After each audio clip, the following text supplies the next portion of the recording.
They are nice. They're really pretty. Hold on.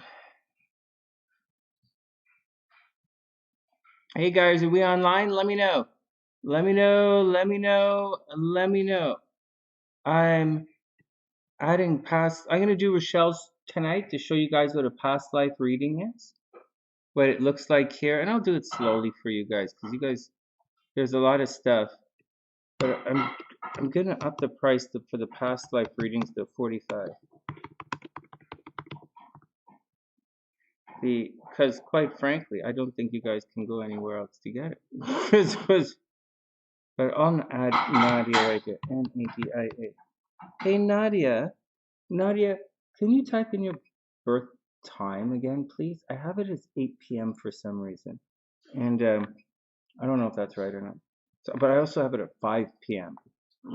So just can you, I have it down in 2 places. Just let me know what your birth time is.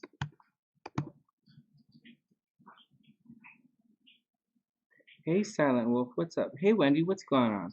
Welcome to the sunny side. Hope you're having a super amazing day. One sec, guys. Let's see what's going on. Hey Jaylene. That E really messes me up. I gotta say, Jalen's name is pretty straight ahead, but that E messes me up. What else you guys have going on? Yeah, Wing One, I hope you're feeling significantly better. I hope everything, So let me pop this up in here right now, and I'll set the prices for everybody. Okay, one sec. And I'll see who else is in the house.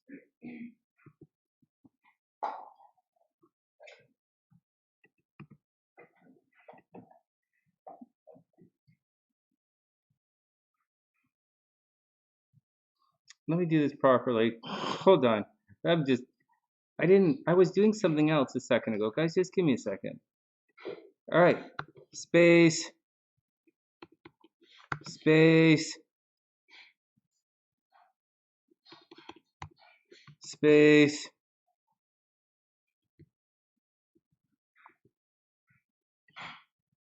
Space. Send. Pin. Replace pinned. I did it. All right, I did it. Hey, Erica, what's up? Hey, Wendy. Hey, Erica, what's up, guys? I hope everyone's having a super amazing day. Hey, an anonymous. Is that you? Is that Nadia? I suppose I can check. Nadia, is that you?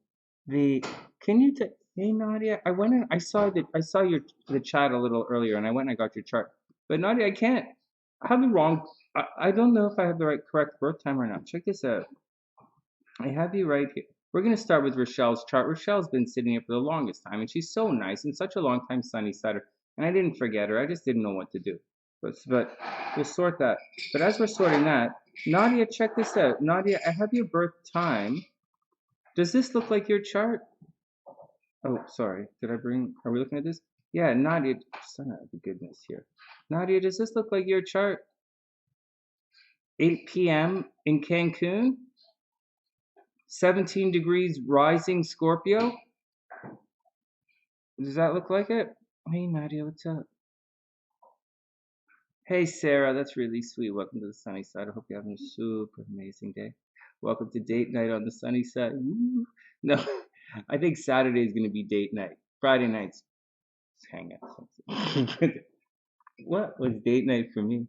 Hey, Dr. P, what's up, player? It's date night every night over here. Okay, we're going to do our thing in a sec, but well, first I didn't check to see what I was doing here. So let me just go here and let's see if Nadia slid in, and then I will get ready, and then we'll do it. Anyways, we're going to do a couple of past life readings and see how we're all doing with everything.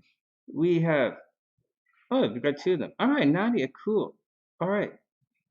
Okay, Nadia and Sarah. Sarah, let's see if there's any. So Nadia and Sarah, can you guys, Sarah, can you type in your birth information, please? Is Sarah here? Oh no, where's Sarah? Sarah, can you type in your birth information, please? Oh no, Sarah's right there. Hey, Sarah, you're in California. I know, but I know, I know. But a past life reading doesn't work like that. We're not gonna relocate the past life. I need your birth time.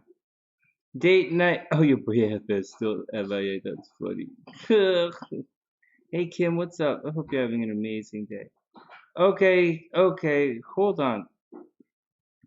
Sarah. Hey Sarah. Let me just put your name in the description box. And Sarah, can you type in your birth information, please? If this is the right Sarah. So let's pop. I'm gonna put you guys all down here under Rochelle, Nadia, Sarah D. I think this is the right one. Sarah D. Oh, I just missed you guys. Hold on, someone just snuck in. Yeah, Sarah D is right there. Is this Sue? Oh, thanks, Sue. That's really sweet. Okay. 8 p.m. Right on. Oh, thanks, Sue. That's really sweet. It is a long day. Yeah, and it is a crazy storm. It is. All right. Nadia has 8 p.m. Good. I'm going to change. Hold on. Let me. Thanks, Sarah. Whoa, whoa, whoa. You guys talking too fast. So, Sarah, can I get the birth city as well? You'll see I'll add you in here in a sec. We're a little slow at the beginning. Okay, Nadia. Birth information's right there. Oh, shit. Oh, hold on, I messed it up. Oh, double crap! Oh, I messed it all up. Oh my god, my goodness. Okay, Sarah. Oh, thank God. So, oh my God. That was, oh man, me in this description box, we don't always get along. Okay, let's just save that there. Adelaide, South Africa. You got, oh, Australia. Hey, Sarah, you're in Adelaide, South Australia. No way. Bunch of Sunnysiders are down there. That's really cool. Well, it's great to see you. Would you like me to do, would you like me to do a regular reading or a past life reading? You'll see it's a little bit different. 27, 6, 99, 419. Sorry, let me just dig in here. 27, 6, 99, 419. Adelaide, I've got you. I've got you. Oh, no, Sarah, it's all okay. It's all cool. It's all cool. Just take a minute or so to double check. Make sure we have it right. I'm going to put it on the screen. So let's make sure we have it right. Yeah, I've got it. I've got it right here.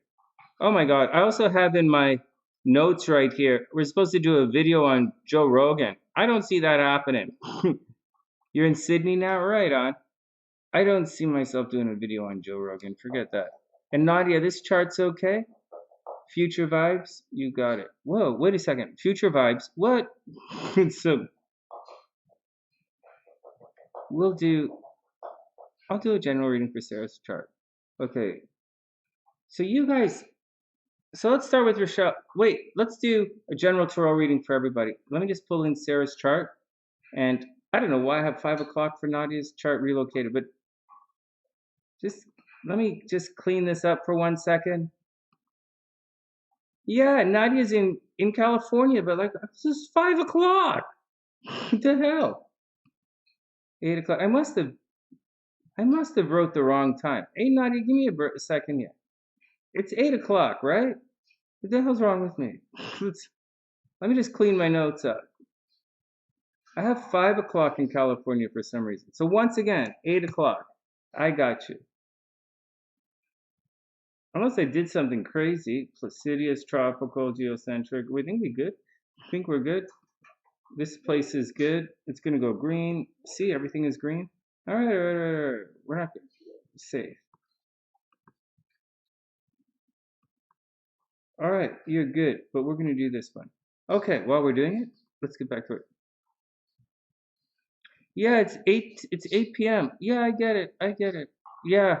No, I get it. I was like, what the fuck? That's what, and believe it or not, a lot of charts are like that. Or I might say, like, or I might mistype it in incorrect. It's all cool, Sarah. You're gonna get the full Sunnyside treatment. Everything is cool. 1 sec. SARAHDUTCH. I got you, Sarah. Now, oh, 1 sec. I have to just saved all this. So you are, Sarah is, dun dun dun dun dun dun. June 27th. What? Yeah, she's Crabola. June 27th, 1999. She's a baby crab. She's born at 4:19 a.m. Yeah, she's gonna have a fun one. It is a nice birthday, really nice birthday. ADELAIDE, Adelaide, AUSTRALIA. Hey, we did it! June 27th, 1999, 4:19 a.m. Adelaide, Australia. I got it. I'm really slow with these birthday things, guys. Let's save it so I don't lose it.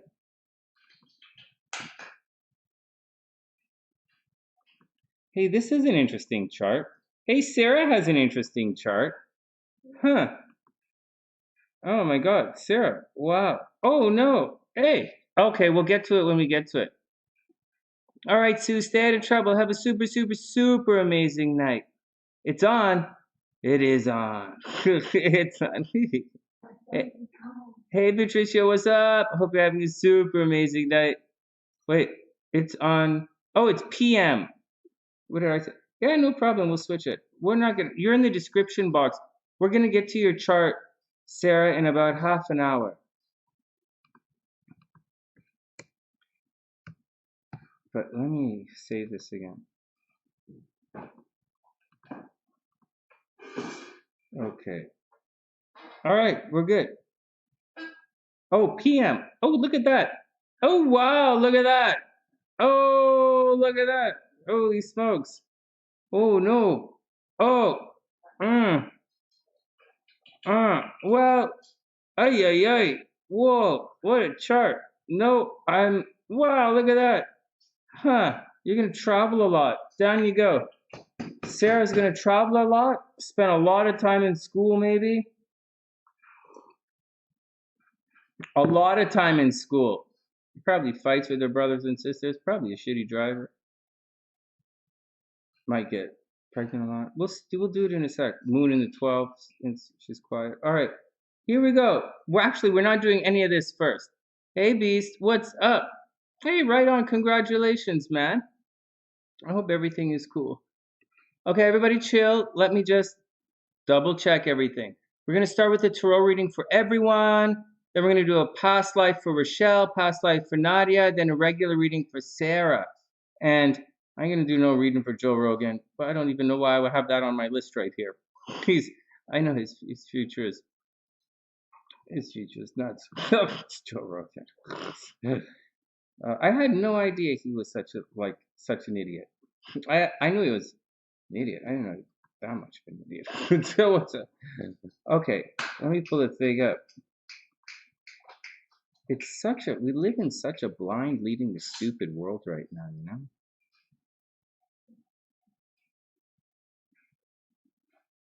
Oh no.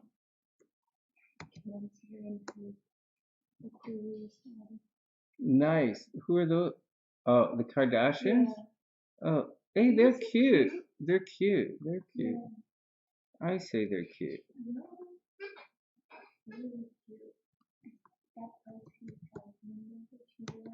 Mm-hmm.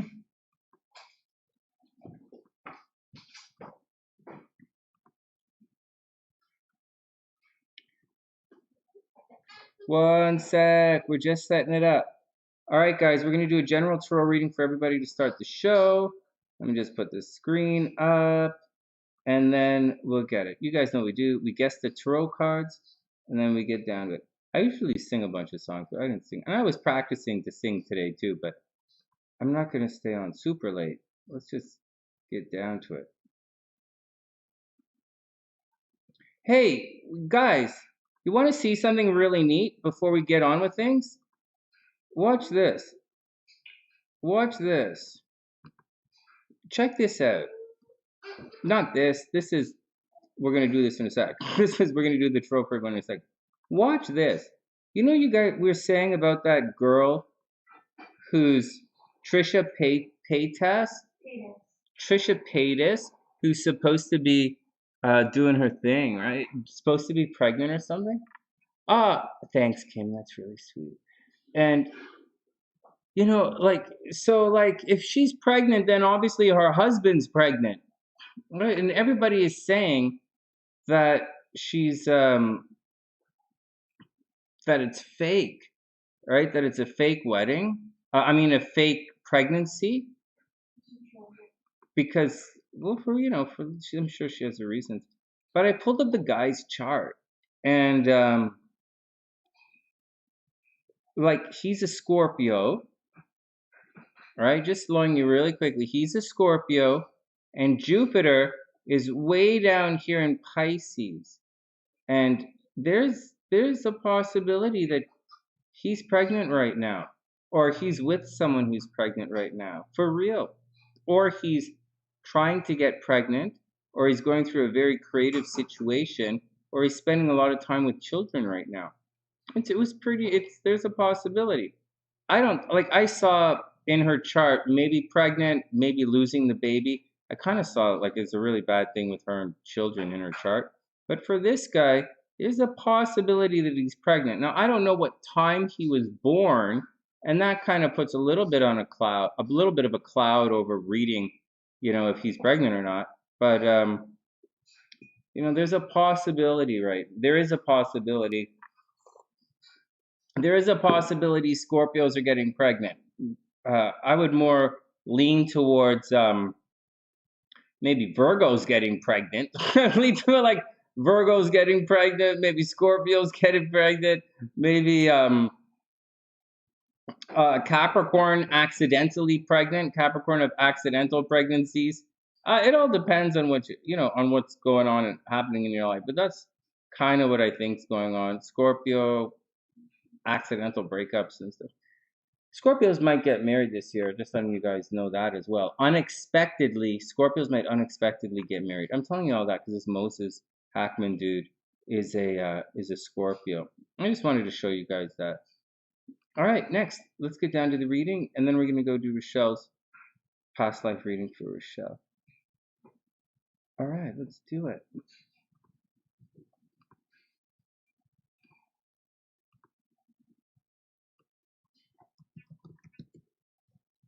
And did you guys see that live stream with the basketball game? Holy smokes, I can't believe it.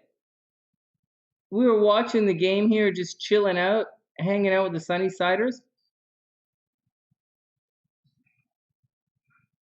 I honestly got it backwards, though. I said that I thought someone on Milwaukee would get injured, not the Lakers, because it was over there. I didn't think it would be that side of the court.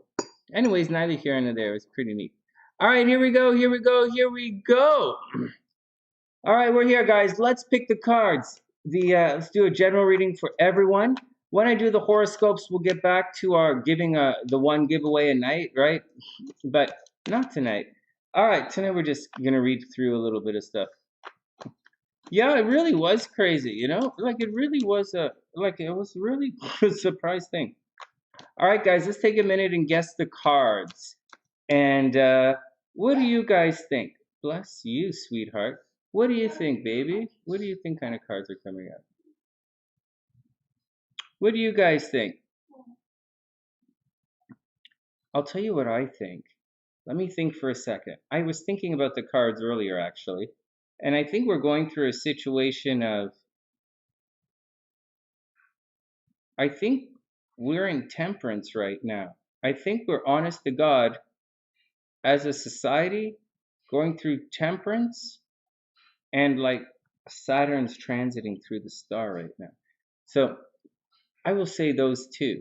I will say temperance, I'll say the star, but I don't really think so. I think it's temperance, star, 8 of Wands, and I'll say 2 of Cups, but I don't really think the 2 of Cups. I just want to be nice to everybody who's hanging out with me on a Friday night and not in any dates. But I think everybody who's on dates, who has the 2 of Cups, is probably on dates already. So let's not say the 2 of Cups. Let's not waste these psychic intuitions on people who are not here. Let's just give everybody here it's Two of Cups reversed, or Ace of Cups reversed, or like Ace of Wine, or Wine of Cups. It's not.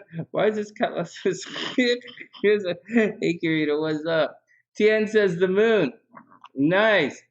Seven of Swords. Seven of Swords, maybe. Hey, Karina, what's going on? Pam says the Six of Wands. Nice. Nice. Victory. Hey, victory is nice. Beast. Four of Wands. Six of Cups. Nice. And the Magician. All right, here we go. Here we go. Here we go. So I think we're going to have to, this weekend, I think we're kind of actually in the hermit stage. Even although people are starting to break out of it, I think it's more like the hermit figure it out than the Aquarius, the star, hope that it's going to work out. Although I would imagine most of you guys are in hope it's going to work out instead of figure it out mode. All right, so the star card reversed probably. Star card reversed and Sagittarius and Temperance. Star card reversed and Temperance. And then in the minor arcana, let's say, wow, the Page of Wands has been coming up a lot. I don't think that's going to happen again today, though, although that's not how life works. But let's say no pages for today. It's the weekend. Let's say Queens, Cups. Go have fun. No, more fun. Queen, Knight of Wands. Go fool around. All right, Knight of Wands. Here we go. There we go. Now you're in the groove, Sonny. Knight of Wands, rushing around, getting a lot of yeah. So, Knight of Wands and Four of Cups. All right, there are my guesses. Wow, it took a long time. It took a long time. Oh my God, turn the wine into moonshine, you might have profit. What's Beast? Wine's made from grapes, and moonshine's made from batteries, isn't it? Isn't moonshine made from battery acid and urine? I don't okay. All right, I don't know. I don't know the chemical compound of moonshine. You'd need a moon, wouldn't you, to make moonshine? So you need battery acid, don't you? Okay, let's go. Let's do it. All right. I almost said Sagittarius at first. Let's do it. Da-da-da-da, Page of Cups. Go, Sonny, go. Fuck. I actually said the Queen of Cups. I suck it. Oh, I said Jack of go have sex. I said Jack of Wands. I mean the Knight of Wands. You guys go have fun. All right, well, Page of Cups it is.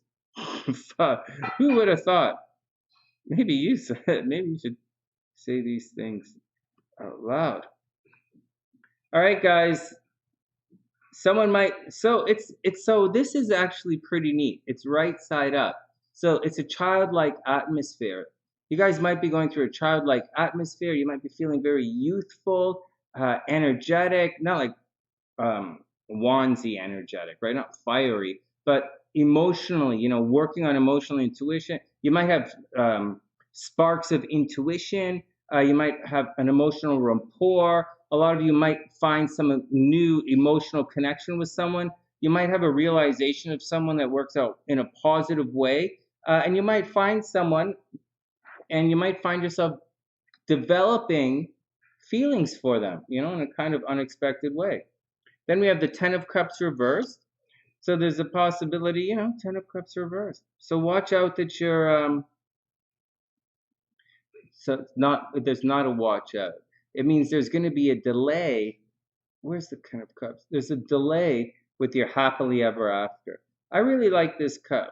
This card really is a card of everything coming true for you. It is a card of, I look at it like the card of happily ever after, but unfortunately it's reversed. So I don't think this is going to be the weekend of happily ever after, but I think something is going to come along, according to the tarot anyways, that's going to make you feel like there's the potential for happily ever after.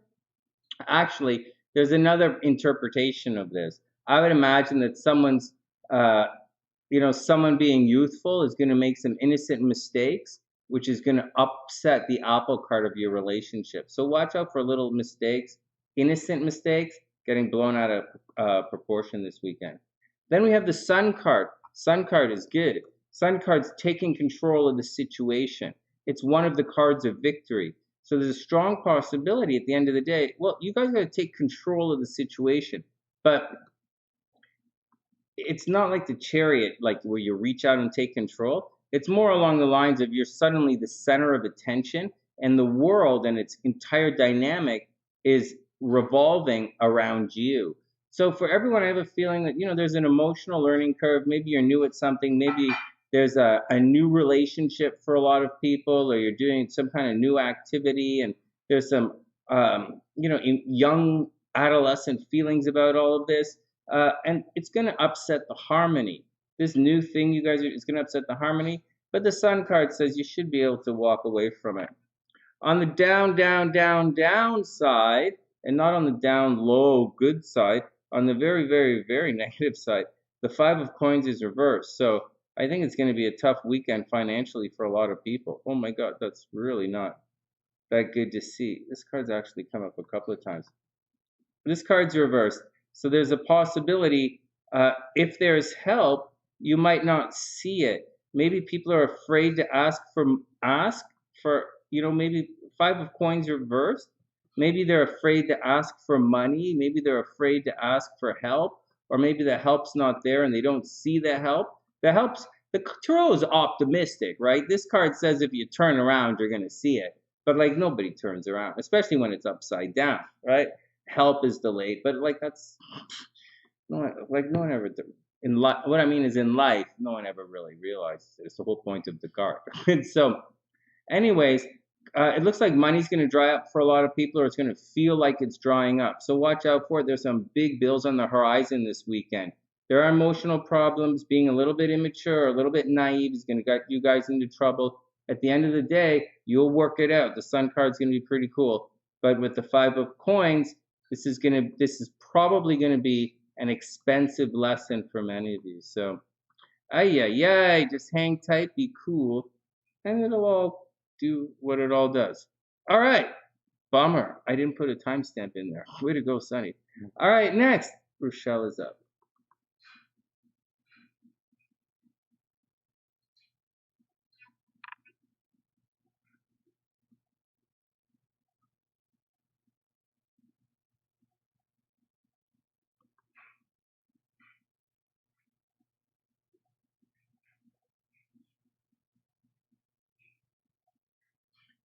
All right, so just letting you guys know, it's Richelle's birthday tomorrow. So super, super, super, super happy birthday, Richelle. Long time Sunny-Sider.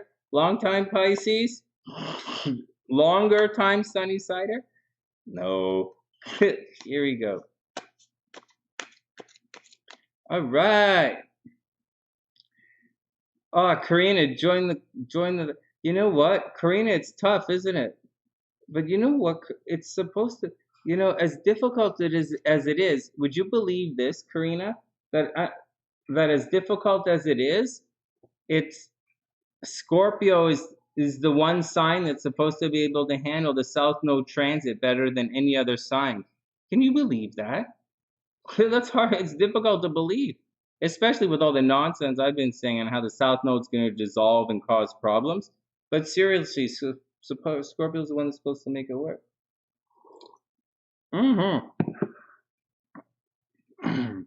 Okay, Richelle's not here, but she will be.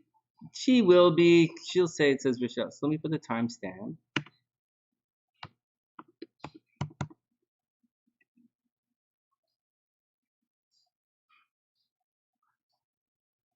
One sec.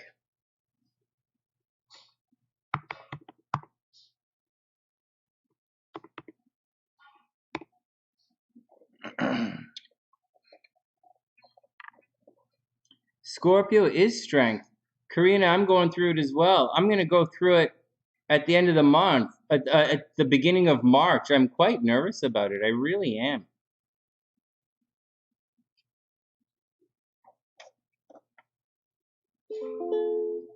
Happy birthday to you. It's a little low, right? Who sings it in that range? Okay, let's try it again. I think people sing happy birthday in the key of C, right? What key is this? A, D, G. All right, whatever. What? Happy birthday to you. Happy birthday to you. Happy birthday. Happy birthday to Richelle. Happy birthday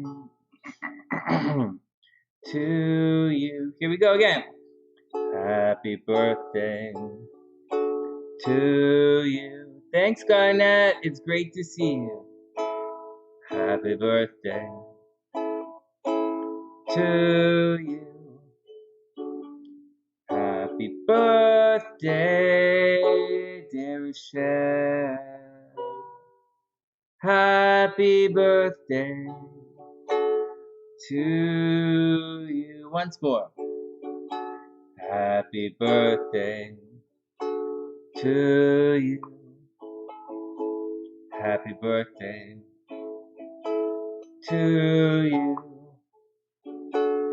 Happy birthday, dear Richelle. Happy birthday to you.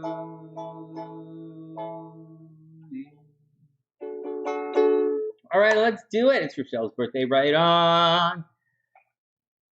All right, let's get down to it. Hey, Garnett. Welcome back to the sunny side. Hope you're having a super, super, super amazing day. All right, it's Richelle's birthday tomorrow. Yeah. All right. All right, let me start the stopwatch and let's look at it. Let's do it. So, do. Oh, good. All right, here we go. Stop and watch.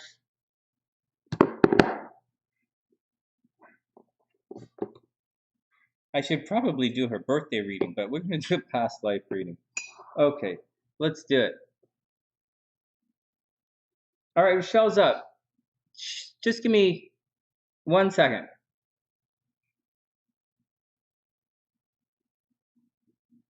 Is that better? Like, just 1 sec. Like 30 seconds. Just...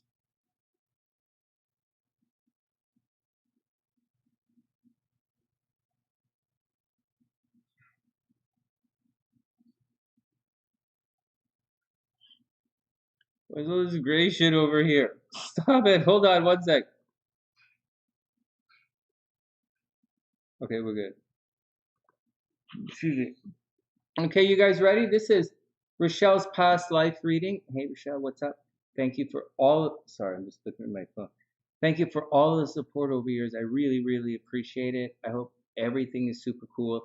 This is a past life reading for you. I know you asked me to do this a while ago, but anyways, here it is. Super happy birthday. You can see it says Canyon City instead of Florida, but it's because we're going to do it based off your natal chart. All right, here we go. All right, guys, let's check this out. So when you do a... Oh, thanks, Kim. Well, it's Richelle, man. You guys know. All right, she supported me all these years. Okay, so here we go. So let's take it nice and slow. There'll be gaps in it. I'll be doing more of them. Here we go. So I'm just going to settle down in my chair. So Richelle's a Pisces. All right, super duper early Pisces, right on the cusp. She should be one of the, she might be, I'm not sure, I'd have to check, but one of those birthdays that might change, like leap year birthdays. It's okay, neither here nor there, maybe not. We'll have to see, I'm not checking right now. But that's not the point of everything. The point is this: when you're doing a past life reading, there are 3 main points that point towards what you were in a past life.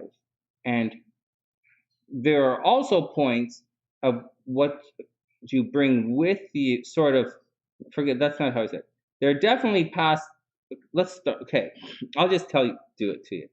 I'll just tell you until I do my spiel. So the first thing you want to look at, believe it or not, when you're looking in the past, and I'll do this past lives planets, let's say. So the first thing you want to look at is the moon. You want to look at the moon, the south node, and Saturn. So that's not Saturn. The moon, the south node, and Saturn is what you're looking for your past. And as you move, and so this is like your karma. And then this is your dharma. However you spell dharma. And then your dharma is going to be your sun, right, to juxtapose the moon. The north node to juxtapose the south, juxtapose the south node, and then Jupiter. Let's put these over here. So over here, your dharma is going to be your sun. You know, the future stuff, right? The stuff you're looking for, the good stuff. Sun, the north node, and Jupiter. You guys got that? You guys got that? That's what you look for when you're looking at this stuff. Let me get rid of this box. So if you're looking for, so your karma, dharma, I know I'm right. I hope you guys can see this, but karma. So once again, you're going to look at the moon. You're going to, for the past, you're going to look at the moon. You're going to look at the south node. And you're going to look at Saturn. And over here, you're going to look at the sun. You're going to look at the north node. And you're going to look at Jupiter. In addition to that, there are other things in there as well. We also have things like Venus and Mars to look at. And this is energy that you bring forward from the past and how you apply it moving forward. There are also things in the past to check out. Like, we're not going to see it on Richelle's chart because I cut these charts off. But you can tell, you're supposed to be able to tell. If it's a mass, like, you should be able to tell certain things if you're certain things in a past life. But neither here nor there. All right, so that's the gist of that. That's what we're looking for, right? That's the 411 for you guys who study astrology and want to look at past life astrology. And this is how we do it. So the first thing I look for isn't actually the south node. It's actually the moon. Because the moon, because in astrology, for those who study astrology with me, you'll hear me say, who are a long-time watcher of the sunny side, you'll hear me say things like, the moon is your subconscious. Now, I don't really hear that a lot from people. Actually, I hear most of the time when I'm reading Vedic astrology, like different types of Vedic astrology, I hear people say the moon represents your mind. And it comes up, you know, your mind, but not necessarily how you communicate. That's more of a Mercury thing. Neither here nor there. Today, we're also, the moon, in addition to being your subconscious, it's your mother from a previous life and all the nurturing stuff that you're bringing with you from another life. It's your subconscious. It's all of everything you've been coming into right now makes up your subconscious. Here, Moon Godard, I'll add you to the list. You need to give me a couple of minutes because we're doing a couple of these readings for it. You're in the description box. I'll put you right here in the description box, Moon Godard. And let's get back to it. And I'll read your cards in a sec.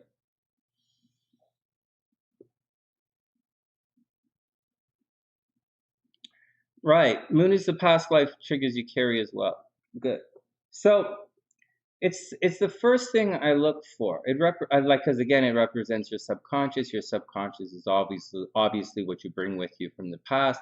It represents a large portion of your soul. It's also the part of you that you usually don't see unless the moon is fully illuminated. It's what you don't see. All right, so that's the deal with that.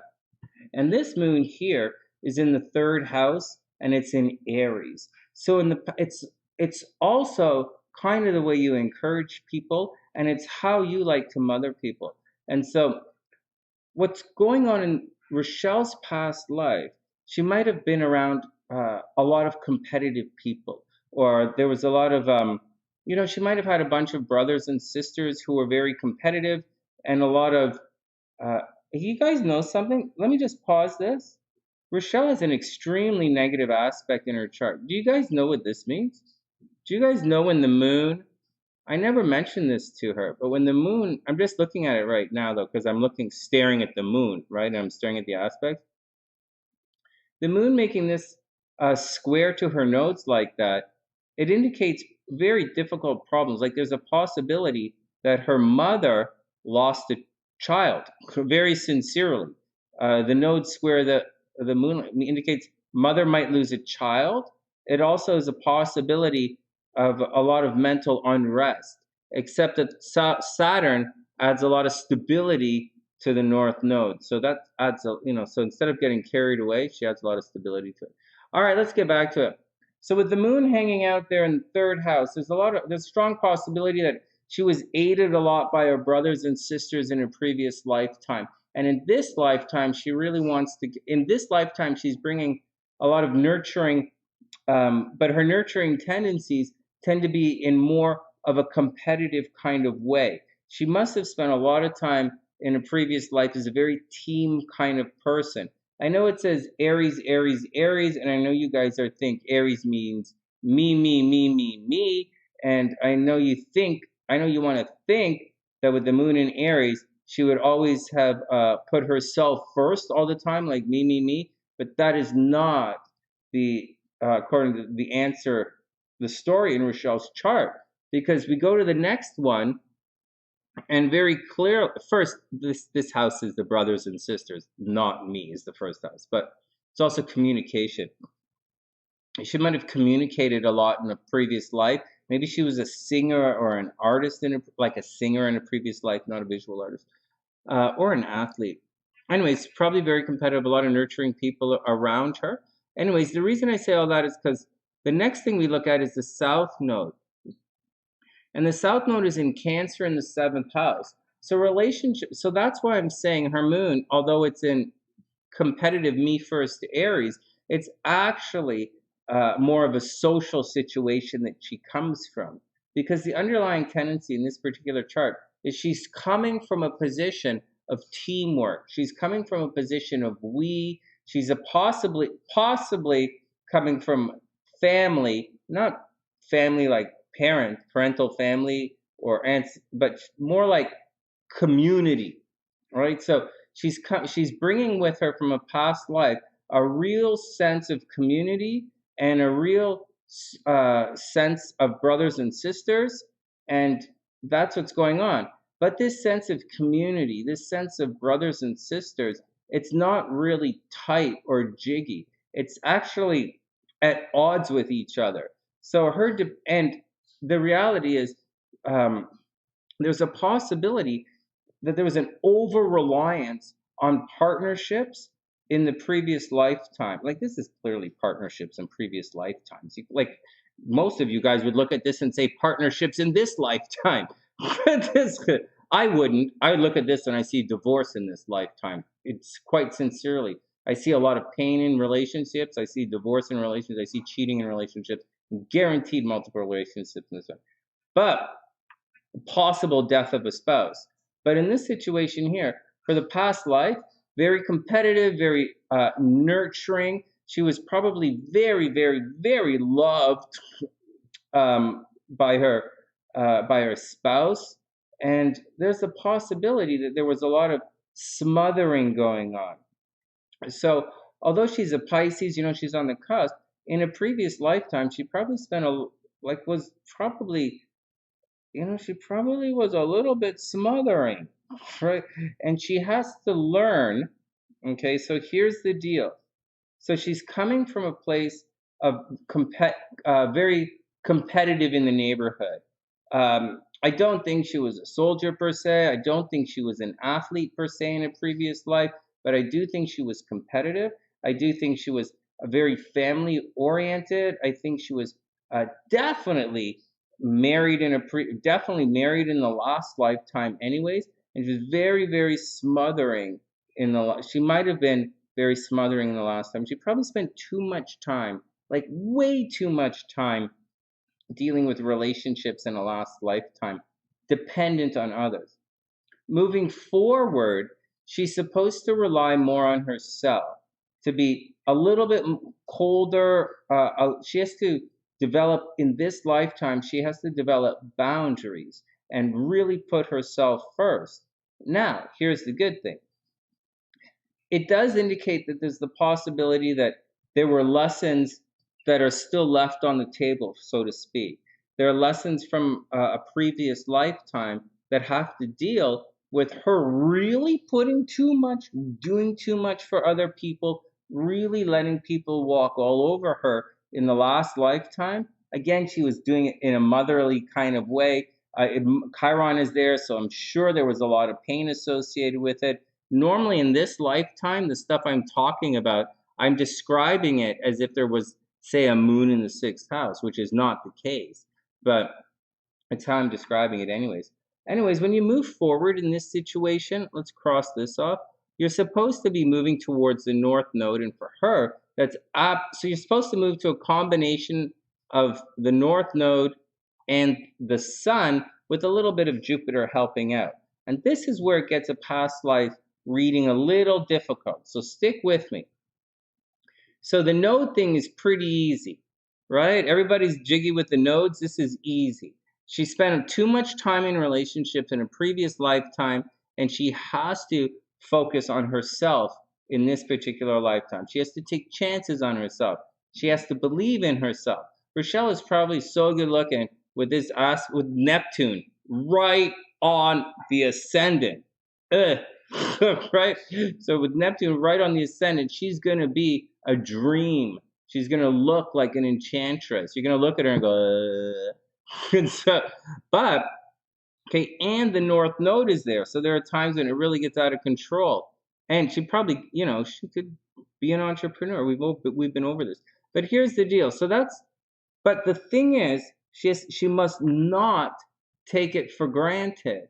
Not take her identity for granted. Not take her name for granted. Not take her looks for granted.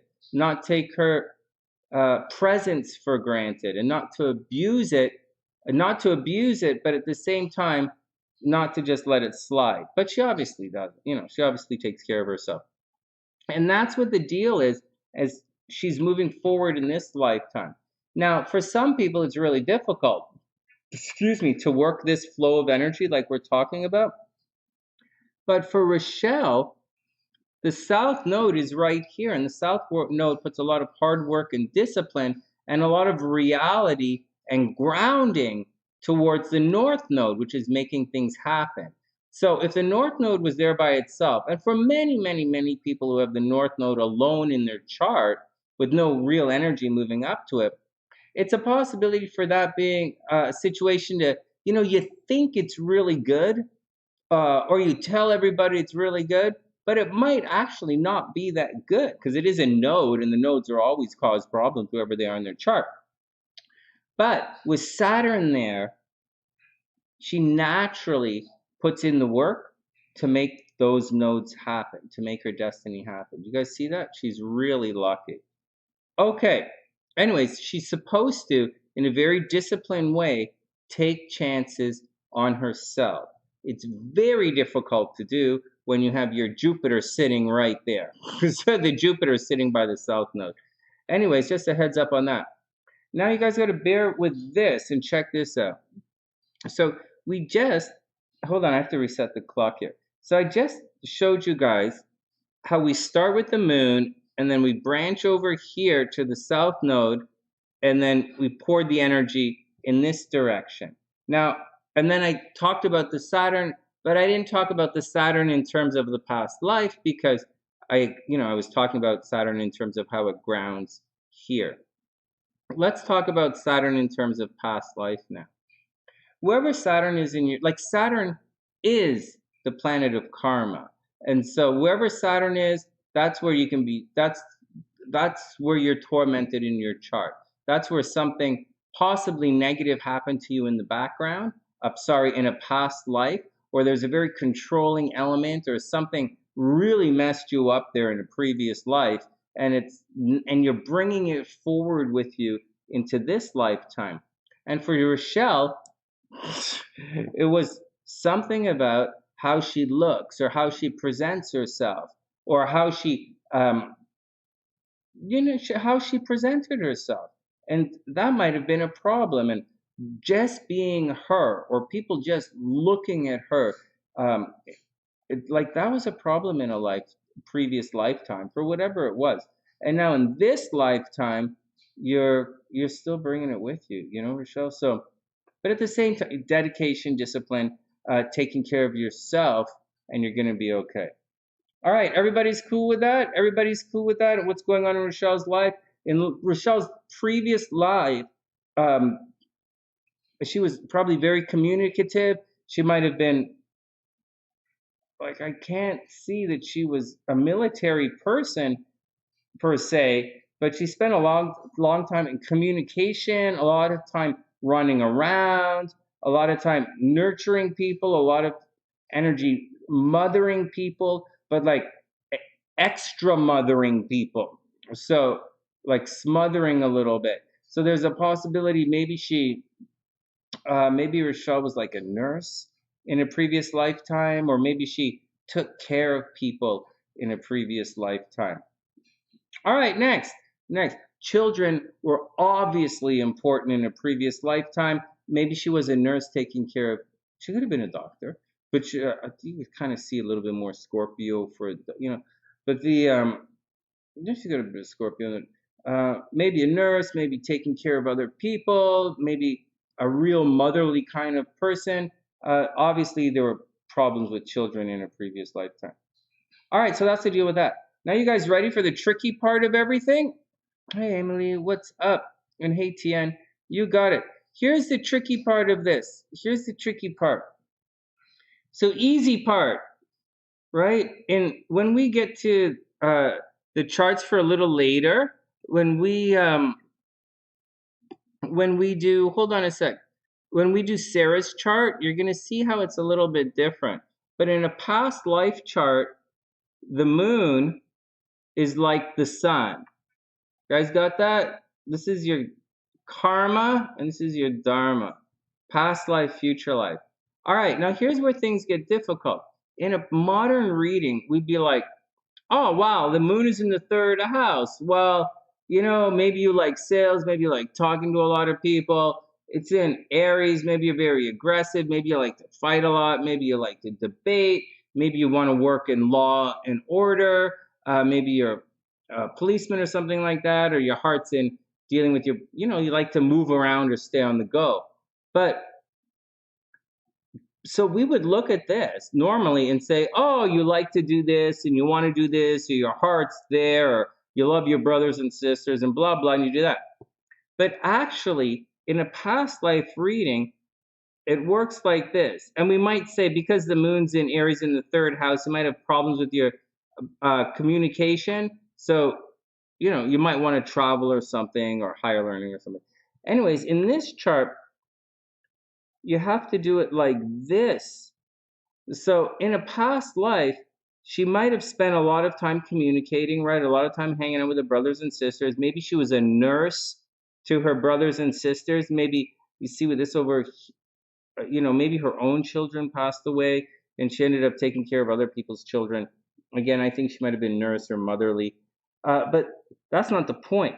The point is, in this lifetime, okay, so in the past life, she might have been very competitive, let's say, very Aries, competitive, very aggressive, very argumentative, very debating, very spirited.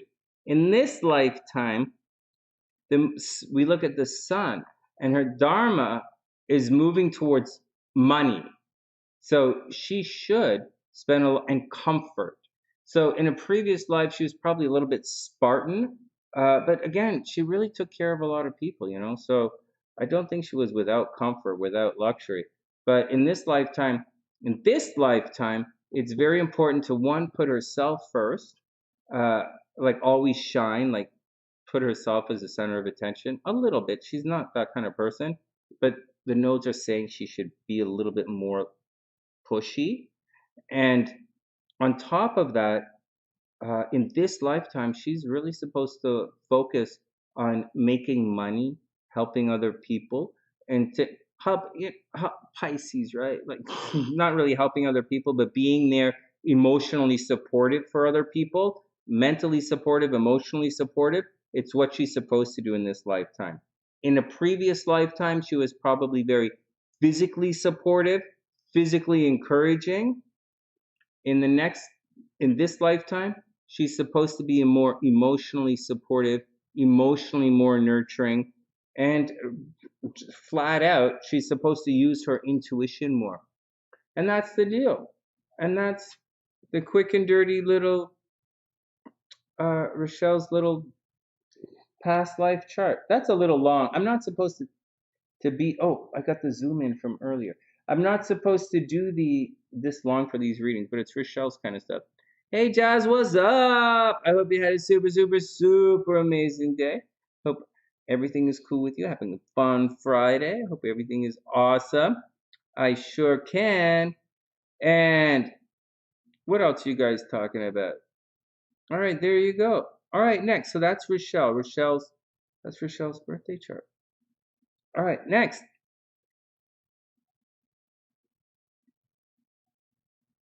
Hey Jazz, what would you like to look at? Do you want to look at the compatibility with that guy? If you want me to do any compatible, just let me know, right? Let me know the guy. I'm gonna pop you on the list right here. All right, I'm gonna do a little tarot reading, and then we're gonna get back to Nadia's. Then we're gonna do Nadia's past life. Let me just put Jazz right here. Jazz M.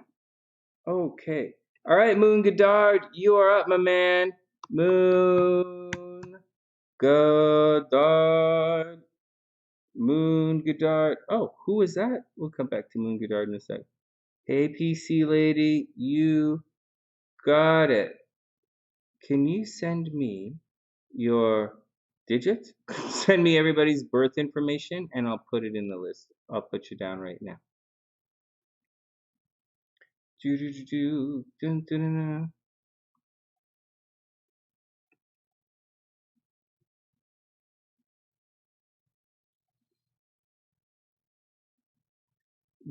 What name did you use? PC lady. I got it. Yeah, PC lady. Just type in everybody's digits and I'll write it down. Jazz PCLADY. All right. All right, here we go. Moon Goddard is up.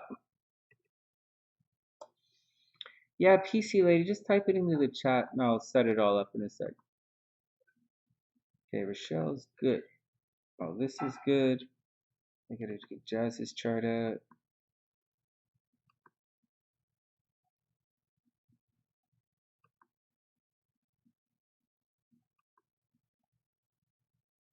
These are the same chart.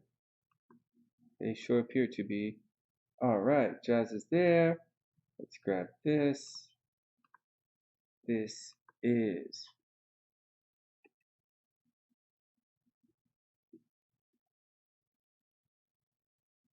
Moon. M-O-O.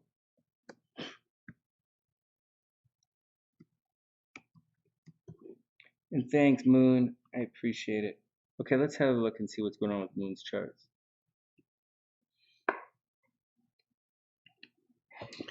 Yeah, PC lady, whenever you're ready, just type all the information into the chart, into the chat, and I'll just put it up. It takes a minute or so to type it all in. I know. Oh, Jazz, let's look at divorce court. Let me write that down. Divorce court.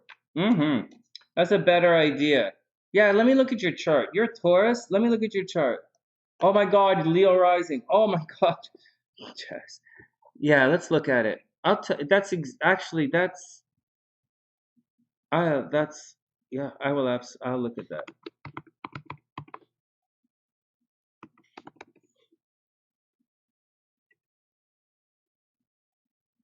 Hey, Diddy, what's up? One sec. I gotcha. Hey, PC lady. Whoops. PC lady, do you have birth times for any of them or birth cities? If you have anyone's birth time or birth cities, just pop them in. Okay, Moon is up. Moon is up. Yeah, Diddy, the past life readings are $45 tonight, I think. Whatever they are in the description box. All right, this is from Moon. Moon. Let's see what's going on with the moon. I know exactly where to look for Jasmine's thing. I've been thinking about that the other day for doing it for all the signs, actually. it's a good one. All right, Moon, here we go. First up. Oh, the Fool card reversed? Oh, no, we'll do that. Oh, you want to do compatibility first? Whatever you decide is all fine. It's all cool. Whatever you decide is fine. The divorce. All right, first up, Moon. Fool card's up for Moon. Fool card reversed. So maybe Moon, there's something, there's something you want to do, something you want to launch. There's an activity, but it's reversed. So you're not able to actually start that new thing you want to do. That journey that you want to begin, or that whatever it is that you're looking for to begin, is being put on hold right now. It's just not happening. There's a delay in it. There's also a possibility that people are treating you as if you're naive, or if you're not going to understand what's going on. So watch out, sincerely, Moon, for people taking advantage of you. Seriously. Then we have the Knight of Cups. This is a just don't worry about it. Okay.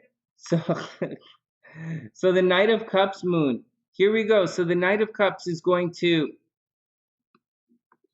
so this is kind of like like head in the clouds, so to speak. It's kind of like the North Node. Let's not say it's like the North Node. It's like rushing around for love. It's like, you know how teenagers fall in love and they're like, ah, la la la, ga ga ga ga, and you'll do anything for the guy and just kind of go, ah. That's what this Knight of Cups is. Holy jeez, I stopped using words. I've just completely checked out. No more words. All right. So someone's being a little bit naive. So Moon, someone's a little bit naive, someone's a little too innocent, someone's a possibility of getting played. I get a feeling someone has fallen in love with someone else, they're head over heels with someone, and it might not be like the real deal. Oh shit, it's way not the real deal. Oh my god, 8 of Swords reversed. So there's actually some kind of danger that you're not really sure what's like 8 of Swords reversed. Like there's danger all around you. And see, she's wearing a blindfold. The card, it means you don't see all of the danger around you, or there's some kind of nonsense, or some kind of discrepancy, or some kind of conflict, or something's happening around, probably because you're running around, or someone else is running around like with their head in the clouds. They're not seeing it. So Moon, be cool, man. It's reversed. Like it's reversed. There's danger around you and you don't see it. So watch out. And finally, the Priestess. So there's a reason. So here's the deal. There isn't always a reason, but like I don't always see the reason. But this is a pretty straight ahead reason. The Priestess indicates the reason none of this is happening, and this is reversed. It's because you don't know the entire story. There's some information being hidden from you, and it's being hidden from you on purpose. Wow, this looks like an interesting reading. This is an interesting reading. It's reversed. So this usually means information. It means something is hiding something. Someone's hiding something from you. And when it's right side up, it usually means information is on the way. Information will be revealed to you. But it's reversed. So there's possibility that Moon, someone's actually hiding information from you. With the 8 of Swords reversed and with the High Priestess reversed, I would imagine someone's being a little deceptive. And, whatever it is, the information is not reaching you. Whether it's a negative situation or a positive situation, the information is not reaching you. And that's the deal, Moon. So just watch out. Be cool, man. Be cool. High Priestess reversed. Be cool. Anyways, on the plus side, you are Knight of Cups, so you kind of like running around. Someone's running around in love. So just be careful. New relationship. Just watch out for it. Once again, 8 of Swords, you're not going to see any problems, but there might be some problems there. So be careful. All right, next. Thanks, PC. I got you right here. That's okay. I only really need one birth time for compatibility. Jazz. Jazz gets the deluxe. One at a time, though. I'm not gonna, because I like, reading Jazz's stuff in pieces. So I'm going to, I'm gonna look at the divorce in her chart. Really put her mind at rest for that, because there are some signs. I'll explain why I'm gonna do it in a second. It's something I've been working on. I didn't expect to do it for Jasmine tonight. Like, I didn't expect to do it for you guys. I kind of was gonna make a video about it, but while I'm here and the question was asked, I think I'll do it for you guys. All right, next, Nadia is up.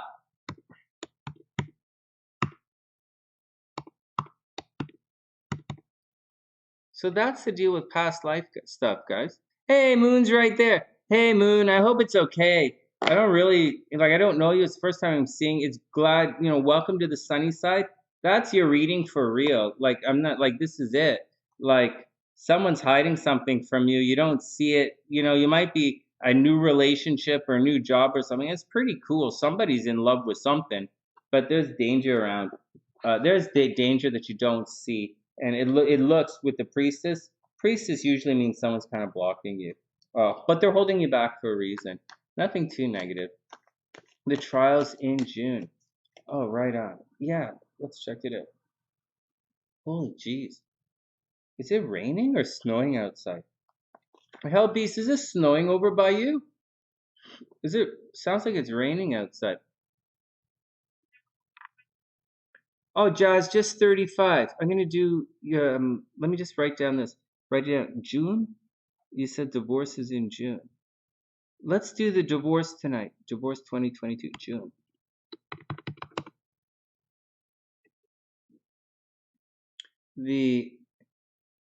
Oh man. Yeah, it's just 35, Jess. I'm just gonna do your chart, and then next time I see you, we'll do the past life stuff and the other guy next time. If we just look at Jazz's chart for a second, we'll have to come up. We're gonna do Nadia, then Sarah, and then we'll get to Jazz. But Jazz, there's like that is gonna that. Like, I was looking at my chart last night, and some of the things I went through, it's really lining up. So we just kind of have to find it and then line it up, and the timing will be right there. And I know what to look for, so we'll dig it right now. Let me see this. Let's make you win this case. But it's not easy off the top of the head, because Taurus is in a little trouble this year. Taurus and Leos have it a little bit tough this year, and she's kind of both. So that's the deal.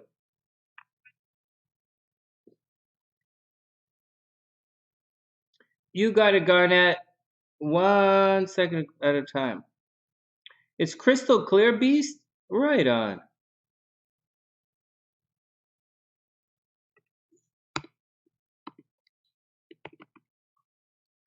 So you want to know about your weird work? What? Weird work environment. Oh, yeah, I'll tell you what's going on, Garnet. 1 sec.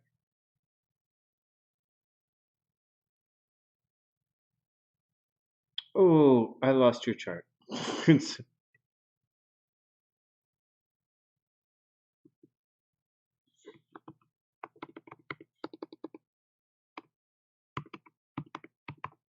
Okay, here we go. Nadia's up.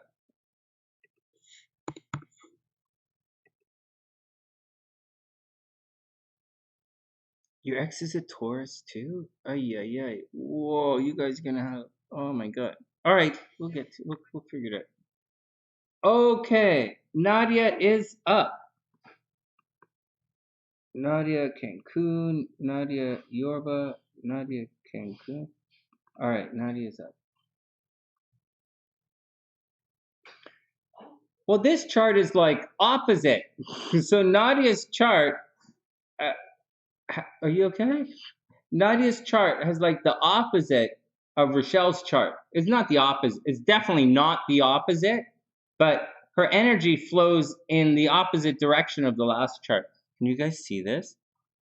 He's a Virgo rising. Let me write that down. Let me write that down. He's Taurus, Virgo rising. Virgo rising. Taurus, Virgo rising. Oh, you don't want to hear about Virgo rising. Taurus.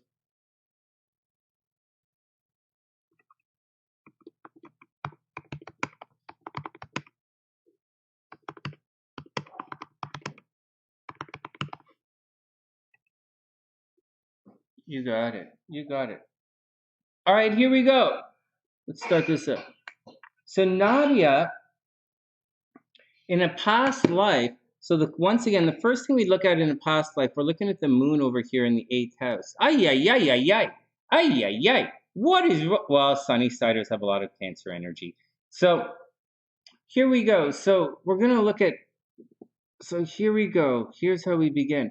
So the first thing is, you were probably, you're bringing a heavy mothering vibe into this lifetime.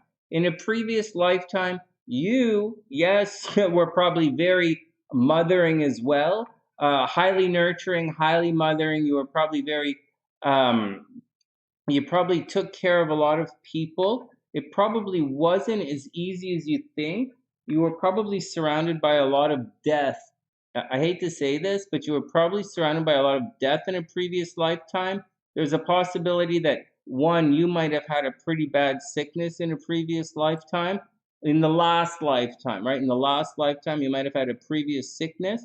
And as such, you might have spent a lot of time with people taking care of you in the last lifetime. And in this lifetime, or you might have taken care of other people because you're moving forward with your karma. But in this lifetime, you are definitely supposed to be taking care of other people. Definitely. You're supposed to be taking care of other people. You're supposed to be working with other people. You're supposed to be nurturing other people. You might have to help people. I know it's in Taurus, right? Very possessive kind of thing. But you might have to physically help other people in this lifetime. And don't begrudge it or anything because it's your thing. You have a strong possibility that the lessons you learned about, say, death and change and taking care of family members and dealing with the sick in a previous lifetime, all of that energy you're bringing with you into this lifetime, and you're going to have to use it. This, once again, it's not like, normally in astrology, we're looking at aspects like this, and then we'd look at things branch off like that. But in past life astrology, it's not like that. It's like this, and then it's like this, and it's going to send the energy like this, which is a little weird. So that's what's going on. That's the first kind of step in this situation. So Nadia in a previous lifetime was probably like she might have like easily could have been a nurse, maybe a surgeon, maybe some kind of like really take care of people. But anyways, let's move on. Now, so that's the first thing, taking care of other people. Now, in doing all of this, right? Taking care of other people, nurturing, you might have been very smothering. People were very mothering towards you. You're bringing that love and care into this lifetime. Not everybody's bringing love and care into this lifetime, right? It's not, but in Cancer, you're bringing love and care into this lifetime. Now, where are the problems in this chart? In the past life, you might have been tormented on your looks or your appearance. And because it's in Scorpio, no, it doesn't mean you were deformed. People are, it just means you might have been a little bit different. You might have spent a lot of time, and see, this is the occult as well, right? I know this is Cancer, but it's also the 8th house of Scorpio as well. So very close relationship with the occult. In a past lifetime, in a previous life, you might have had a very close association with nature. You might have been a witch in a previous lifetime. In your past, you might have been a witch, a sorcerer, a tarot reader, an alchemist, a doctor. High possibility, high possibility you were a doctor or a surgeon or a witch.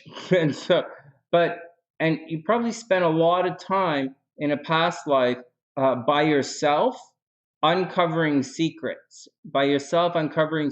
doing things on your own, researching on your own, figuring things out on your own, studying things. You could have been a scientist in a past lifetime, finding answers.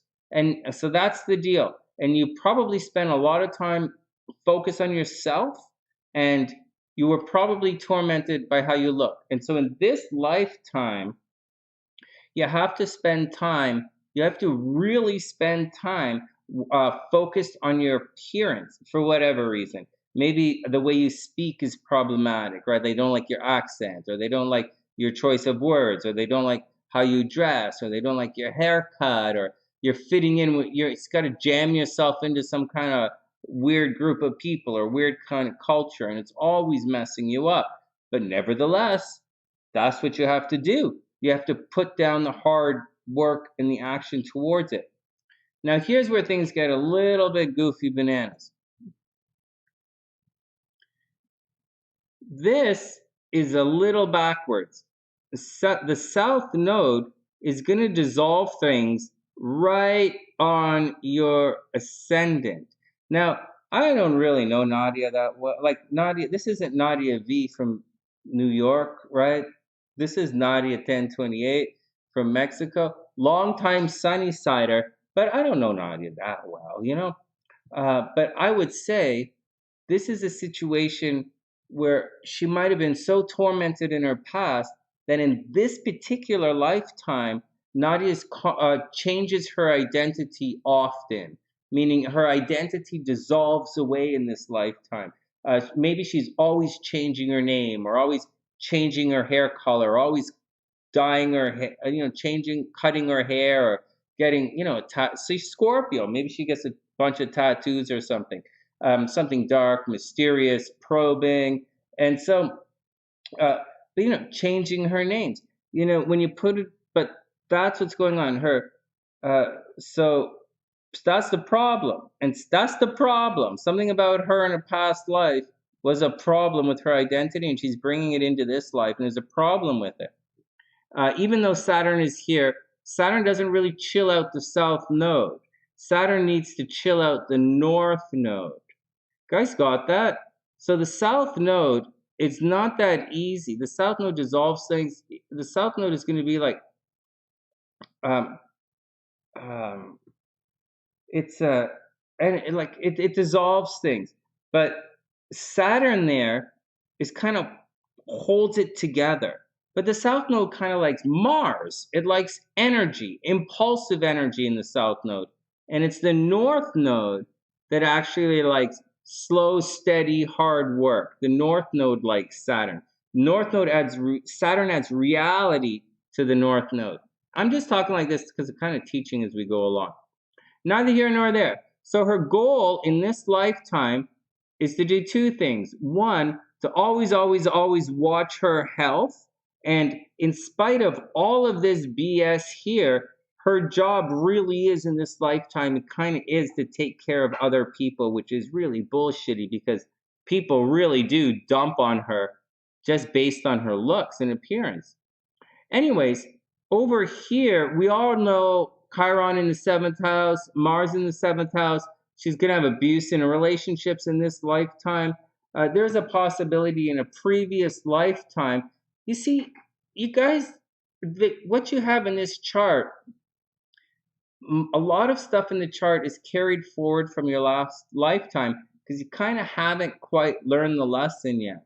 That's why when you read the past life regression astrology books, they're going to say both things. They're going to say things like the moon in Cancer. On one hand, maybe your mother in a past lifetime was extremely nurturing or was smothering. And as a result, in this lifetime, you're going to be a little smothering, so to speak. It tends to be the negative stuff that you're bringing with you. I'm pointing out, this is karma, right? But even though karma is neither good nor bad, pointing out the negative stuff that you bring with you and the positive direction to go. So moving on, she very much has to rely on partnerships. Can you guys see the karma that's happening? Can you guys see the karma? Look at this, man. Like how this is where life gets difficult. This is why the reading's not the same as like it looks like, but it's not. She has to take a chance on relationships, on love, not on love dating, but on love partnerships. She has to take a chance on partnerships. And she will. Like her, she's very blessed in this lifetime with love and romance, right? There's a possibility she spent a lot of time with children in a last lifetime. Maybe she spent a lot of time taking care of children in a previous lifetime. And in this lifetime, she's probably blessed with children, or she's going to be blessed with children, or she's going to be blessed with taking care of and making money with children. And nevertheless, or something very, very, very romantic. Actually, even though I said all that stuff with kids, she's probably going to have a problem with kids, right? Because in just regular, because you see, you guys can see it. The moon is actually squaring Venus. So she's actually going to have a problem with kids. She's going to have a very big problem with kids, like meaning someone might want to take her kids away, or maybe she gets divorced and the guy doesn't want to pay for the kids.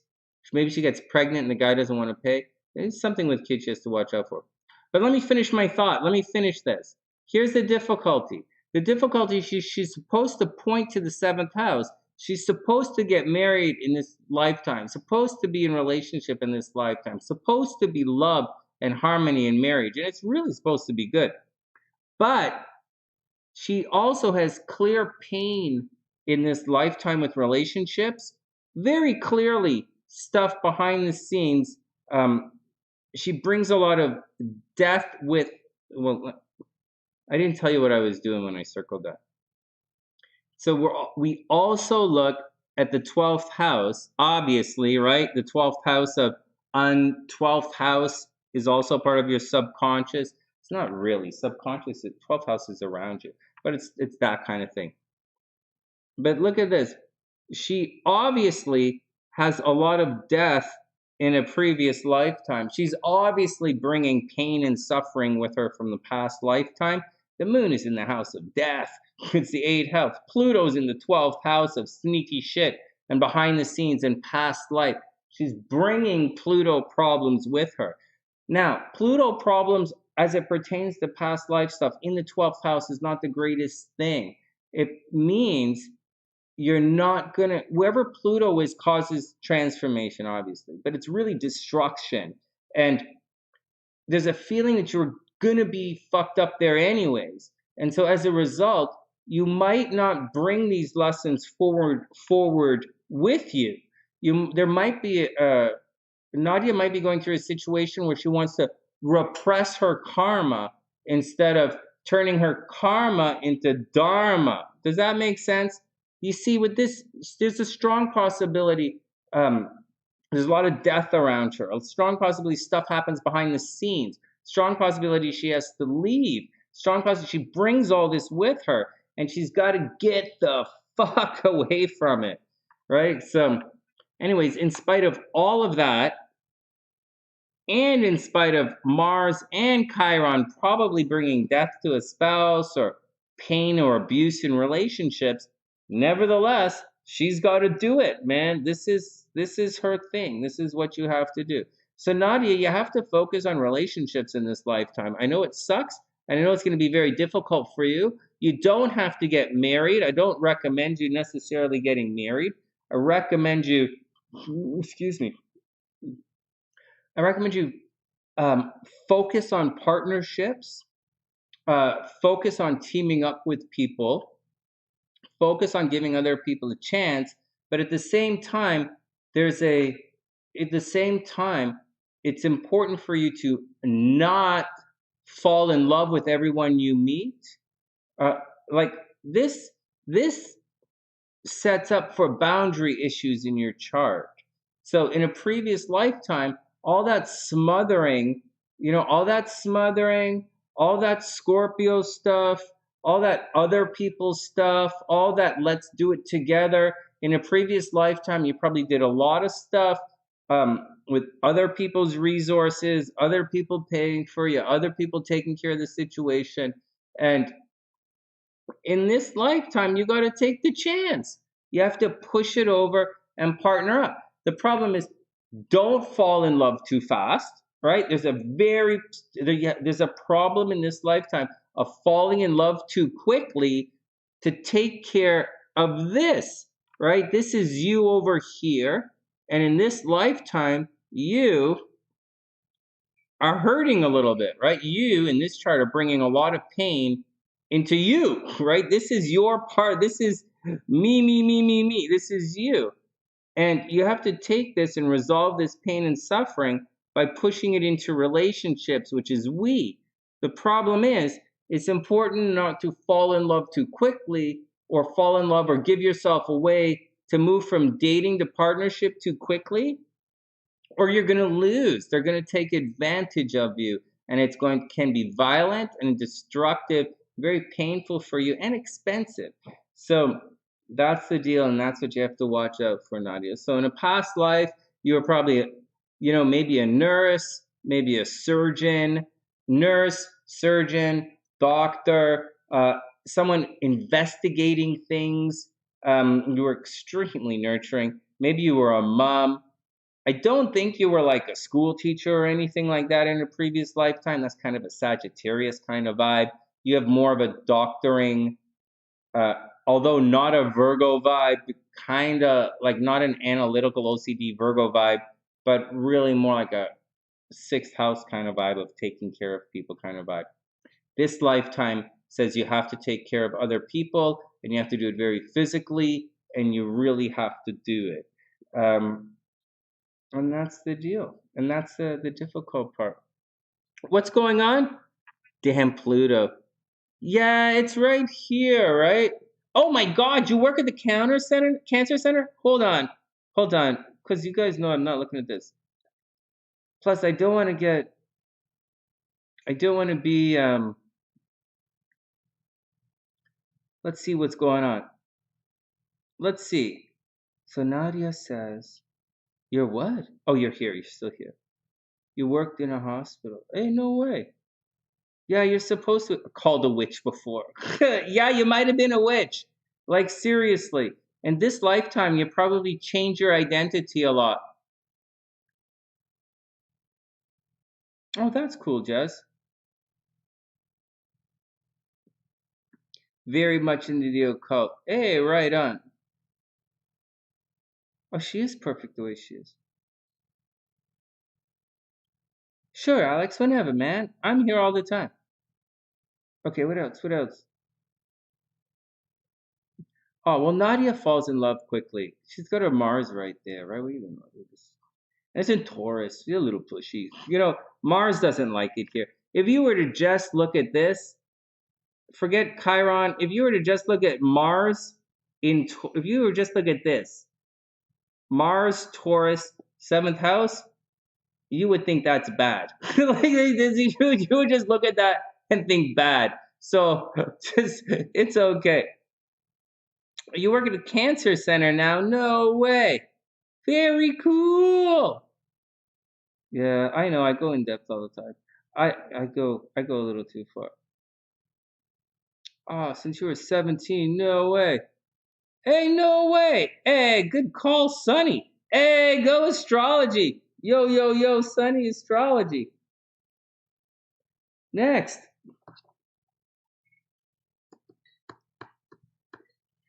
This past life stuff is really cool. It's just not, it's a little tricky. It's not tricky. It's just, once again, guys, man, you guys see me do lines like this all the time. And I break it like that, and I break it off like this. All the time you see me do this. Or I'll do a thing where I draw arrows in both directions. But this is not happening. This is not, all my markings are different. Past, karma, dharma. It's that. Oh, thanks, Nadia. That's really sweet. So it's not like just go do that. It's like it's like go do that fucked up thing. It's so fucked up. Astrology is so fucked up. Oh my god. I love it, man. I'm so blessed, guys. You know, when I was doing all that music and all that business stuff, this was always my hobby. And I used to always do before I started writing for the newspaper, before anything, this was my hobby. And I wrote the horoscopes for YouTube, right, for you guys. Before it became a professional, I did it for fun for you guys. And I used to do horoscopes for all the students. And then I got the job at the newspaper. And then I just kind of rolled with it. It's pretty neat. Anyways, it's a lot of fun. I'm really blessed that something that was my hobby, but I studied it formally, right? But it's something that was my hobby, I was able to turn into a profession. I'm pretty lucky. But I don't sit on my ass. I study constantly. And I don't, so what I might do, guys, is hey, Jackie, what's up? Yeah, watch Rochelle's reading. Jackie, watch Rochelle's reading and then Nadia's reading. I'm going really slow tonight on the technical stuff. Then as we move through and I add it to everything, we'll adjust prices and stuff. And then it'll be more specific. We'll get down more in the specific stuff, less technical. All right, next. Now we have some fun stuff. Let me just double check everything, see who snuck in. And so next up, so that's Nadia. Nadia had a cool chart. And then make sure to tell all your friends, guys. Okay, Garnett is up. Garnett, then Sarah, Jazz, and PC Lady. But Garnett's first up with a tarot reading. Oh my god. Guys, can you believe that guy messed up his ankle during the basketball game? I don't even know if I was looking at the right chart. Honest to God, I looked at the charts. The reason I didn't put more astrology stuff in that last video is pretty simple. Because I got it wrong. I got it wrong. The first thing I talk about in the video, I'm like, I circle Pisces and I call it Venus rising. Because, guys, I analyzed that chart before I came on. But I analyzed it for a different time. And I analyzed it for, instead of Pisces on the descendant, I think I had like Libra on the descendant. And I was like, fuck, that's Venus. And I studied the chart with Mars and Venus. I studied the chart with Aries fighting Venus, I think. And the real fight was Virgo fighting Pisces. And I'm like, what the fuck? And so my brain is circling all this Venus stuff, but that wasn't it. So I had to click. But I talked to you guys about it as if it was. Like I said, I was reading it. And then but I did see injury in there. I really did. And then we switched it around. I got it right after a little bit of talking, but I fucked it up for video, so I didn't put it in the video. But next time. And I think we're gonna hey SAS, I think we're gonna keep doing the hey Jackie, you gotta get down to Congo Coffee. You gotta go down to see Mia.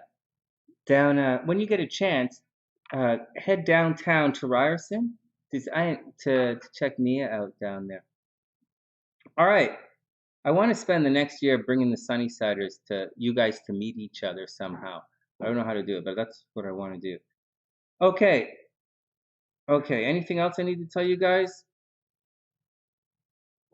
Yeah, we'll do more sports astrology, and it's not easy.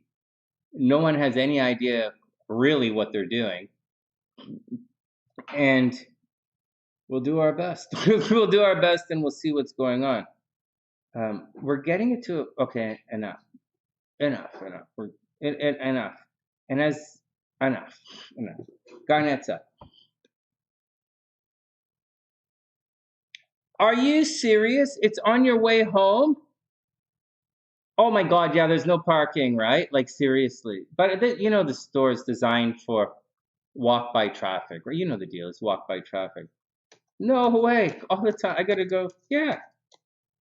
I'll come check it out. SLC and I, when we're back, we plan to go back. I have an astrological thing happening in a couple of weeks, and I believe my life is gonna change dramatically after that. So when we're there, we'll go down to Congo and visit everybody. We'll do a day, we'll hang out. It'll be fun. Okay, here we go. Yeah, I know. Yeah, no, I know. There's no parking. All right, here we go. Garnet is up. All right, Garnet, here we go. Long time Sunnysider, first time Pisces.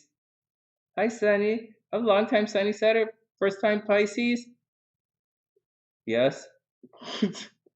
I want to know how come, if Pisces is really the first sign of the zodiac, how come you always do them last?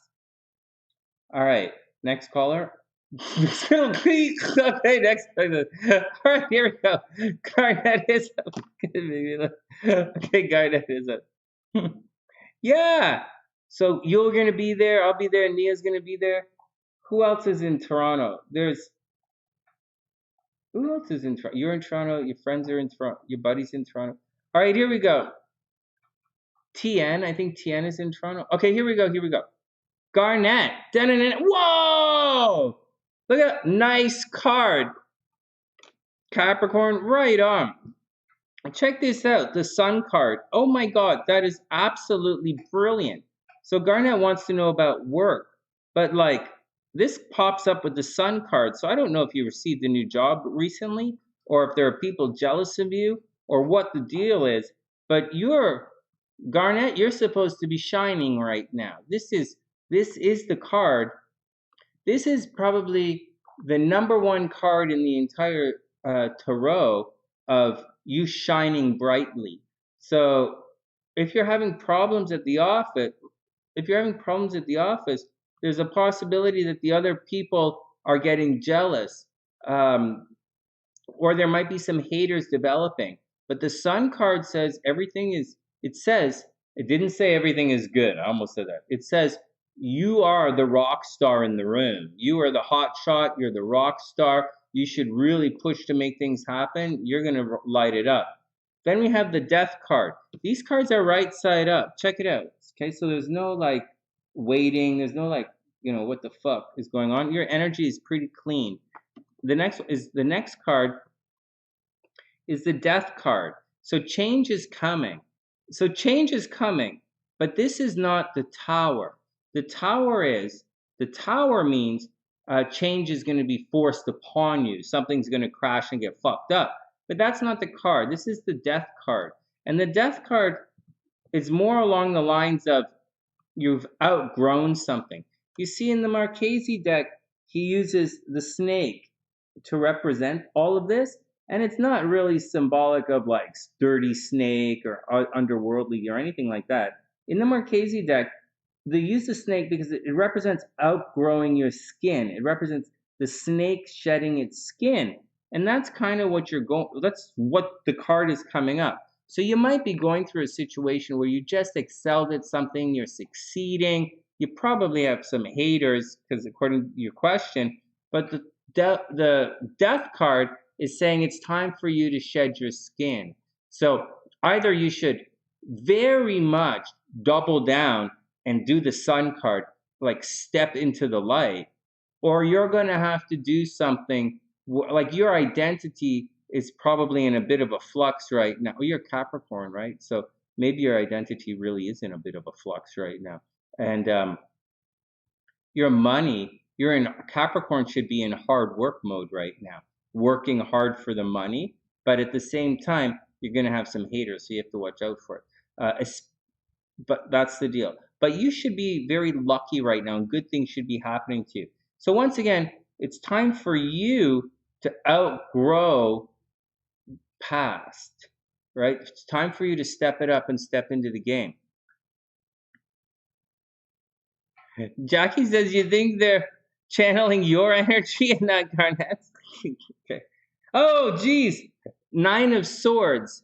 The Nine of Swords is the card of bad dreams, man. So like you're probably obviously Nine of Swords. You're probably stressed out about something. Something's freaking you out. Like you're having premonitions. I personally think you should trust all premonitions. That's not true. I don't think you should trust all premonitions. I get enough messages all the time that very clearly you guys shouldn't trust all your premonitions. But in this situation, this is the card of bad dreams nonetheless. So you are worried about something. I'm guessing, but you know what it is. And I'm not being psychic or weird about it, or I'm not being clandestine. Like, watch. If it was reversed, you'd be like, what the fuck? I know, Sonny, something's bugging me. I fart a lot when I eat beans. Is that a problem? Is that normal? I don't get it. No, it's not. It's not. It's right side up. You know the deal. You know the deal. It's more like your gut. You know it's wrong. See, all of this, you should know all of this. You're having a bad premonitions, but you have to change. You have to step up. You have to take it to the next level. Plus, you should be getting promoted soon. Capricorn should be getting promoted soon, and good things are happening to Capricorn. But that Mars is there as well. So before I go to the last card, everybody hold on. That Mars is not like the Mars softens this Mars up. Where the hell is Mars? This Mars up here. Venus is going to soften the blow. No, like it is. But fucking ass, man, it's still Mars.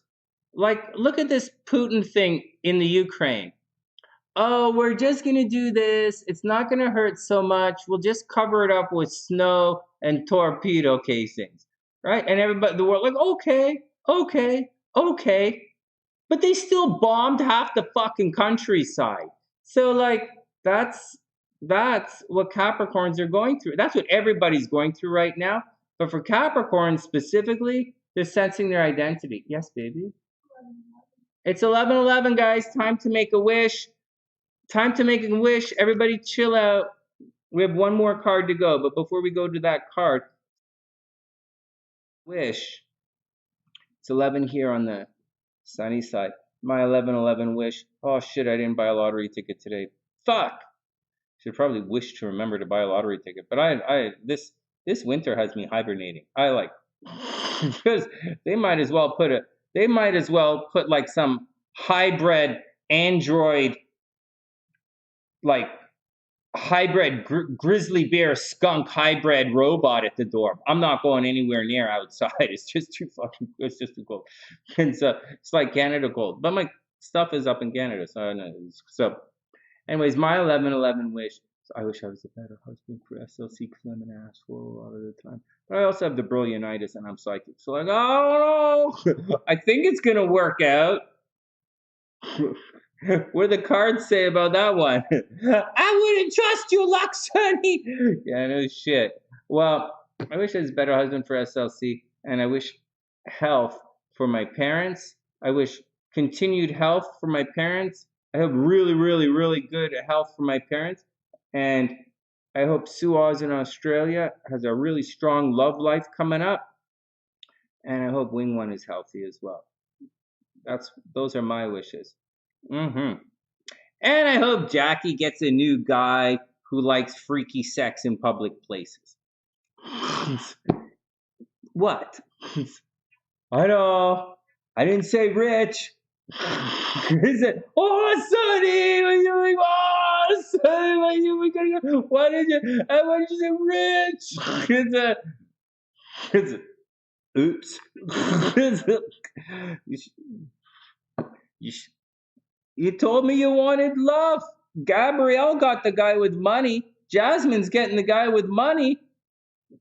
Jackie said she wanted love. What do you want? Helby said he wanted a girl with jello. I didn't. Okay. I made the wish. What do you want? Sonny, she could have had like been rich and had a motorcycle and like a pet like alligator I could walk and all that stuff. Yeah, you could have had all that. I don't know what you made a wish girl with Jello. That don't even make sense. But like, all right, wanted to have fun on Saturday night. All right, well, good. All right, next. You're gonna be fine, Jackie. You're gonna get your guy. Mm-hmm. You guys, you Sunnysiders are gonna go out for lunch, and you're gonna, you guys are gonna freak it. All right, next. Let's finish up the reading here. Okay, so Garnet, Nine of Swords, tricky dreams, right? Bad dreams. You know you have to change. You know you've already outgrown it. You just got to go step, step, step and make it through. And you should have a lot of confidence, man, because you have the Sun card there. You're going to be victorious. Look, Queen of Wands. Watch your step on the way through. Queen of Wands, you're ready. It's not the King of Wands. The King of Wands is like, you're ready, go. But like, the Queen of Wands is more like, yeah, you're ready. It's time to take a chance. It's time to take a gamble. Be nurturing with your words. You will be anyways, right? Venus is there making the Mars less garish. Still impulsive, less garish. And so, Garnet, get out there and do your thing. Just take care of business. I would say it's okay for you to be a little bit pushy, like you're a Capricorn, right? You might actually stand back a little bit. You should be a little bit pushy with regards to your desires and a little bit pushy with the regards to the change that you want. This is the time, guys. This is the time to...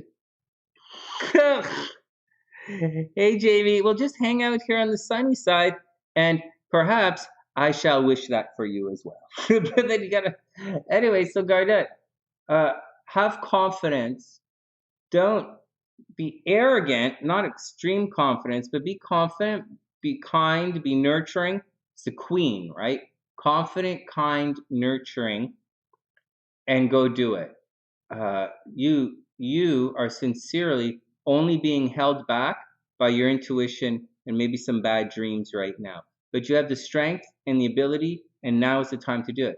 And astrologically, guys, it's not the best time in the world, but everything is moving forward. Nothing is really retrograde right now. So it's a great time to move forward with your projects and kind of just enjoy your life. You know, time to really plant the seeds. All right, next. Oh my God, I'm giving like 20-minute mini tarot readings, but like they're informative. All right, next. Sarah is up. Sarah D. All right, Sarah, here we go.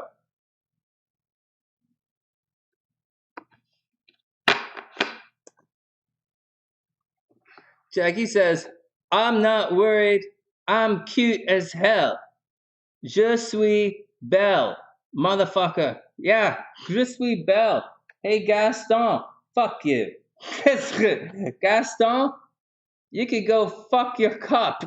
you could go fuck your cup and shove it with a dish. You could take. I'm pretty too. All right. Oh shit! Timestamp. Sorry. No.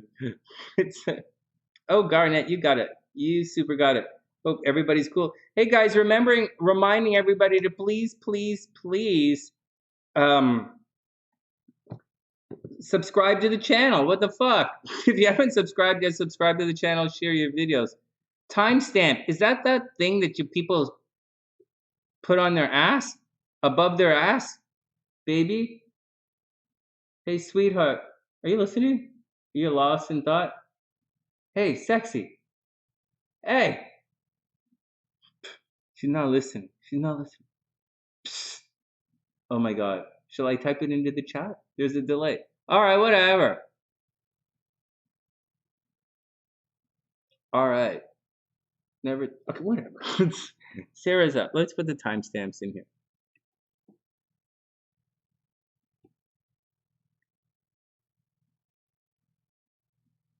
Oh shit, I didn't put the timestamp in. Fuck. Ah, Jesus. Nope. I got it. It took a while for me to clue in, and no, I didn't. But I'm here eventually. Okay, guys, before we go on, that's a tramp stamp, not a time stamp. What? I thought you have to like tape a dog to your ass. But I don't know. I spent like the entertainment industry is just weird. The things they make you do. All right, hold on. I have to show you guys something. Calm down. It's not offensive. It might be. Just one sec. Let me show you guys stuff. For those who don't know, I should have shown you this earlier.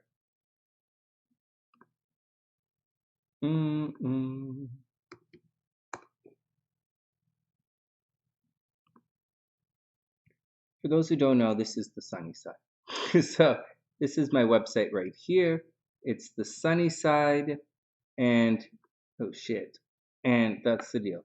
So on this website, right, thesunnyside.net. Let me just put it right here for you guys. So in this, hey Beast, what's up? So in this website, we have, I put these widgets right on the front page for you. There are two big horoscope widgets, daily horoscopes. I'm always looking for new ones, but I like these ones. These are lots of videos and shit. I used to put Astrolata stuff here. This is a long time ago. Guys, keep in mind, my channel's been around a long time. I used to write horoscopes for the newspapers in Canada. I've been around a long time. Anyways, some stuff that we used to put up here. My astrology cheat sheets are here. A lot of my love quotes are here. I put some Jonathan Kaner stuff when he was alive. I liked his stuff. I put it here. There's a sex with signs thing, personalities, Sonny speaks, horoscope. Anyways, all the stuff, Venus signs, Moon, Mars signs, a lot of stuff you see in the description box. Anyways, here, these two widgets right here, your daily horoscopes, right? Pisces, Pisces today. Someone up high has different ideas about your place. I'm a Scorpio, so what the fuck? February 19th, you're not really into playing follow the leader on your most well-behaved days, but right now, it sure seems like it'd be fun to join in with the camaraderie of the crowd. All right, whatever. Whatever you do, don't goof around. Don't get caught if you do it in public. Gemini. Anyways, I like that. Then I put this here, the horoscopes, but we didn't do the horoscopes this week because Now I'm bringing this up because here, this widget right here was the same widget that was on my app. And I had to take the app down. It was getting expensive for me. I'll put it back up soon enough. But if you enter your stuff into this widget, you'll get a readout, a free readout of your astrological chart, right? Your natal chart for those who are new to the sunny side. For most of you, you have you have the app and you have this already. And then we have a thing, astro charts right here, which is another interesting one to do. And then, some sports predictions and stuff. But for now, this is it. If I see some other stuff that would look nice, I'll add it. And these are the widgets we're using now. These are the different these horoscopes are different than the ones I used to have on the app. There's also one more Vedic one that I really like, but I'm not paying for it. So that's it. All right, there we go. Also, if you want to check it out, check it out. One more thing I was thinking of doing is I'm thinking of reviewing astrology books for you guys. What do you guys think? Oh, that's cool, Jackie. I'm going to take off in a couple. I'm going to do these last two readings and take off. Actually, I think I have 3 readings here, but the last couple of readings and take off. We have Sarah, Jazz, and compatibility. So I think I'm going to do a astrology books because I read so many astrology books. I might review them for you guys because I know a lot of guys like their astrology books. Also, one last thing before we get to the next reading. My mom sent me this book. My family reads a lot, right? My mom sent me this book. Do you guys know this book? Miracles Do Happen. For those who don't know, I was a hypnotherapist for a long time. I used to give workshops all over all over. And I used to love doing my workshops and stuff. And anyways, so I was in the New Age community for a long time. And anyways, so, and my dad, when he retired a number of years ago, he went back to get another degree, and he did a master's in psychotherapy. So there's all this stuff there. Anyways, this is the one. My mom sent it from Toronto. She wants me to read it. And so if I read it, maybe I'll do a little book review on it for you guys.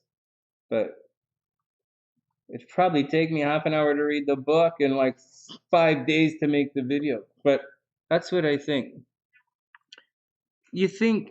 I think so too, Jackie. I was thinking about that, and I read the books anyways, so I might as well just make a video for it. What the fuck, you know? So it's just, yeah, why not?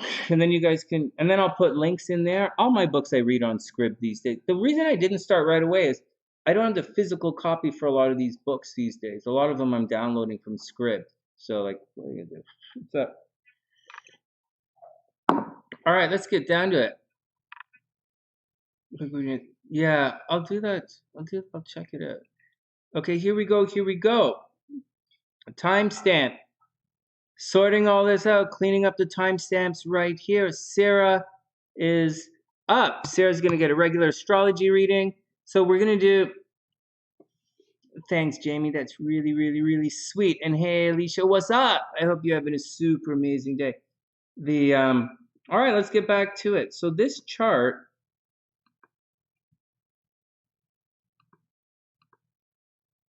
So sorry, Sarah's freak. Here we go. In a second.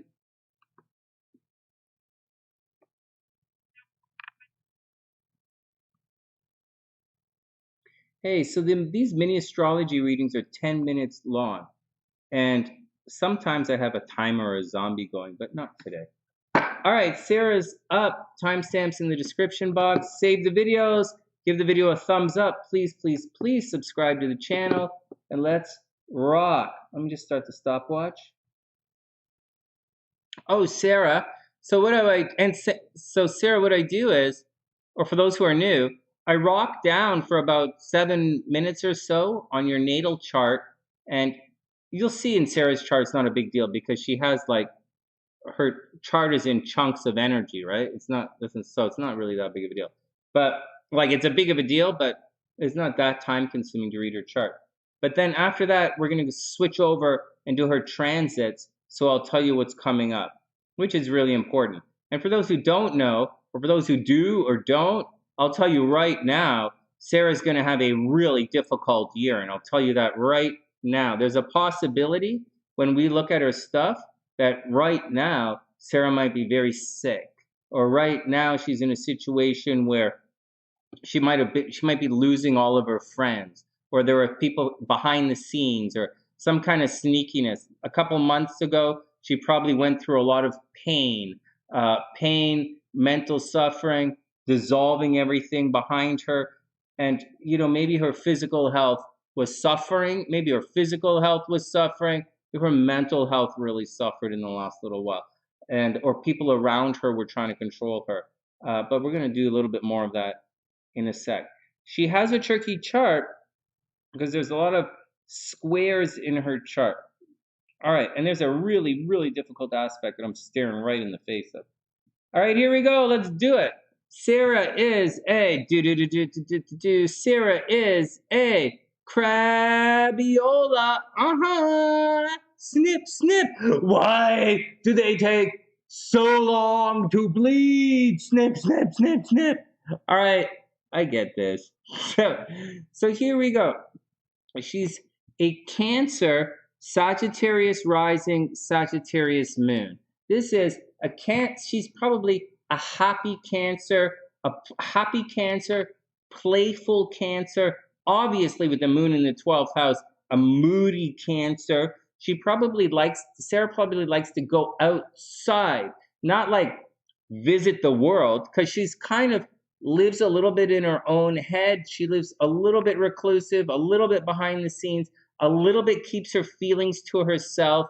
There is something in her life that's very private, that's extremely concealed, and it's hidden, and she will not share with anyone. And in that vein, there's something behind the scenes she's always kind of compelled to take care of. Now, having said that, there is some death behind the scenes. There's some kind of hidden trauma or death or something getting dissolved or some kind of problem or some hidden pain or something behind the scenes that nobody knows about. And you're going to keep it that way. There's pain behind the scenes, people trying to control you, people trying to take advantage of you behind the scenes. And so that's all really difficult thing you're going to have to go through. On top of all of that, okay, we'll leave it at that. Moving forward, you have to watch out that money doesn't get a little bit cuckoo bananas, because your Neptune, like, although it's dreams and illusions and hey, everything is going to be okay, like, that's okay. With regards to your finances, it's kind of retrograde. So there's a possibility that you might not have the rose-colored glasses on when it comes to money. You might be a little pessimistic when it comes to your finances. You might not always get paid what you think you're going to get paid. You might do a job and you think you're going to get, like, say, $1,000, and it turns out that you did the job and you're only going to get like 700, and you're like, what the fuck? But it happens all the time. So you have to sort that out to make sure you get paid what you're worth, and don't let all of these people take advantage of you. It's very, very easy in this chart to be taken advantage of, especially behind the scenes. Over in the third house, you have Uranus conjunct the South Node. It means you might have some very, very extreme problems with your brothers and sisters. There's a very strong possibility that some people very close to you died in a car accident in your life. And Sarah, for those who don't know, is 21 years old. So she's really young. So there's a possibility that someone died in a car accident in your life, or there's some kind of really dangerous stuff that's happening. Sudden and unexpected communication, hang out with rebellious people, car accident, communication problems, unexpected. Over here, like, you have a double-edged sword going on here. I very, very strongly say you have to watch out. Very strong possibility of death, death of children, death of brothers and sisters, very bad car accident coming up. You might not even want to have kids for whatever reason. And it goes both ways. You have some very, like, this is okay, man. Saturn and Jupiter kicking it in the fifth house of your children is okay. Except it squares the nodes, which is highly not okay. And Jupiter is directly opposite Mars, which is very, very, very not okay. And so your relationship, so watch out for your kids, watch out for people trying to control you in creative projects, and just be careful. You accidental pregnancies, death by car. All right, next. Or by wind. It's in Aquarius. That's an air sign. Maybe someone winds the windows up and farts, and you end up getting farted to death. But more like, I'd say you have more chance of dying because of pollution than because of farts. But that's nevertheless. Also, you're very lucky when it comes to gambling. Sun in the seventh house. Obviously, you're going to put a lot of energy into your partnerships in this life. Obviously, you're very, very much a partner person. You're extremely nurturing. You're going to take care of your partner. On the negative side, the Sun in the seventh house puts a lot of heat in relationships, let's say. And as such,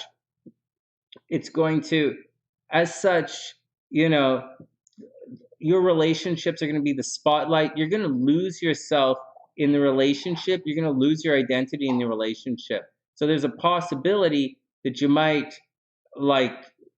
you're a people person, but you need someone who really takes care of you and understands. You need support because you have death in your chart, and you have, partners problems, some a little bit of partner problems. All right, moving on. Mercury in the eighth house. Once again, you obviously attract a lot of death. Some stuff happens to you from behind the scenes. There is a possibility that you inherit money. Sarah might inherit some money in this lifetime. It's not necessarily going to be unexpected, but it's also not a continuous flow of money. It's going to be on and off, a little bit here, a big chunk there. it's going to be dispersed as opposed to a real solid inheritance. Having said all that, this chart kind of spotlights, highlights enemies of both kinds. It highlights open enemies, it highlights hidden enemies, and it highlights arguing and fighting with your friends on social media. So you really got to watch where you place yourself, Sarah. This is a highly intense chart. Okay, moving on. Some really good stuff. Venus conjunct the South Node is pretty good. In spite of this, problem with the kids, there's a possibility that you actually could do a PhD. Like, seriously, you could go very, very far in school. I don't see any learning disabilities. I don't see any problems with anything like that. I see you making a lot of money. I see you making a lot of money in this lifetime. I see there's a possibility that you travel a lot. You're going to attract someone from a different culture. You'll attract people from overseas. You'll attract some people who are highly spiritual. And you just might flat out travel a lot. And it should be pretty good. Maybe you make your money in teaching. Maybe you make your money in explaining philosophies, which I guess teaching, or maybe you make your money in travel, or maybe a little bit of the entertainment industry. Over here, then we're going to get to the transits. Mars is in Libra, so obviously, if you're not a lawyer, you're going to spend a lot of time fighting with everybody. You're going to be a little bit of a social justice warrior, a little bit argumentative. Remember, the South Node and Uranus are in the 3rd house. You might be a little bit of a blurter, and you definitely going to get an argumentative. But you could also put a lot of energy into social media and networking, and as such, be very, very popular. Don't underestimate the positive or the success from really working your Mars. Yeah, it makes the people around you negative, because obviously you're being negative, but at the same time, you will get that squeaky wheel greased. Anyways, a lot of negative stuff behind the scenes. There's some abuse behind the scenes, some sexual stuff behind the scenes you have to worry about.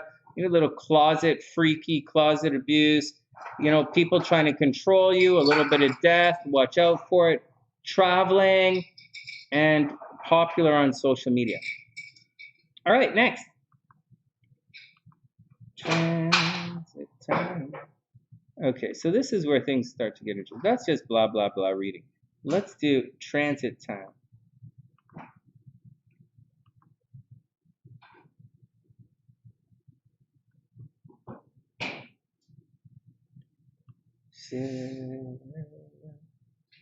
Transit time. What's going on with you guys? Does any of this make sense?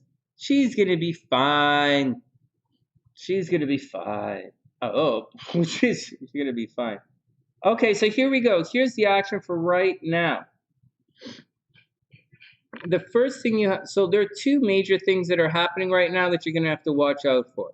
First, I'm going to tell you straight up, without any holding back, Sarah is actually not going to be fine. So, right now, Sarah's going through a couple of things. And she's going through it at the same time. So the first thing she's going for is Saturn. Although Saturn is, it's okay with the nodes. It's not the greatest with the South Node. Like I said, Saturn prefers it with the North Node. But it's not the worst.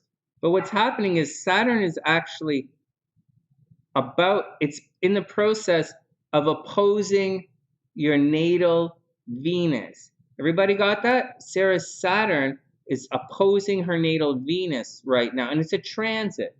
So let's go to here and see how long this transit lasts. So you're looking at this down here, Saturn at 17 degrees getting past 19 degrees, but Saturn's going to go retrograde soon, right? So this is peaks at the beginning of March. Sarah, see this? March 5th, it peaks. Saturn peaks at 19 degrees, opposing your Venus. right now. So this is a time period up until this transit, and then you're going to see it's going to go all the way up, and then it's going to come back, and blah, blah, blah, blah, blah, blah, blah, blah, blah. Like, let's worry about what's happening now. So right now, up until, let's say the second week of March, Saturn is going to put, that means, so this means divorce. Sarah, I don't know if you're married or not, but this usually means divorce, breaking up in relationship, and possibly losing a lot of money. And I'm not joking, and I'm not being mean. Saturn opposite Venus, Saturn, transiting Saturn can mean a divorce. It can mean losing all your money. So losing your job. So be careful. So be careful. I kind of think more along the lines of traffic accident, and someone smashes up your car so that you have to pay for that. I think maybe your boyfriend borrows your car and smashes it up. But you're not getting divorced. You're only 20 years old. You're only 22 years old. All right, 23. Sarah's 23. And so that's coming up. The other thing that's coming up is this node later on in the year. It's going to get all the way down to 15 degrees, right around the end of the summer.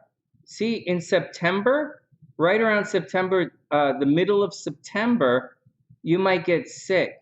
So what does all this mean, right? Like, what does it mean?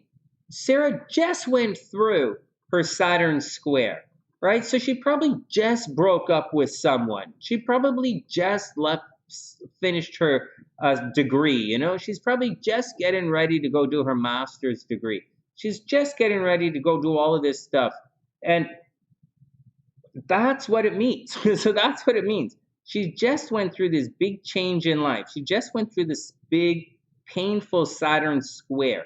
Maybe she got a new place to live recently. Maybe she started, you know, something happened with a big change in her life in the last couple of months. Big, big, big change. And now she has to watch out to continue this change. She has to watch out for her money and her relationships. But look at it like this. I don't think Sarah bought a condo or anything, but it's the kind of situation where you change your life by buying a condo.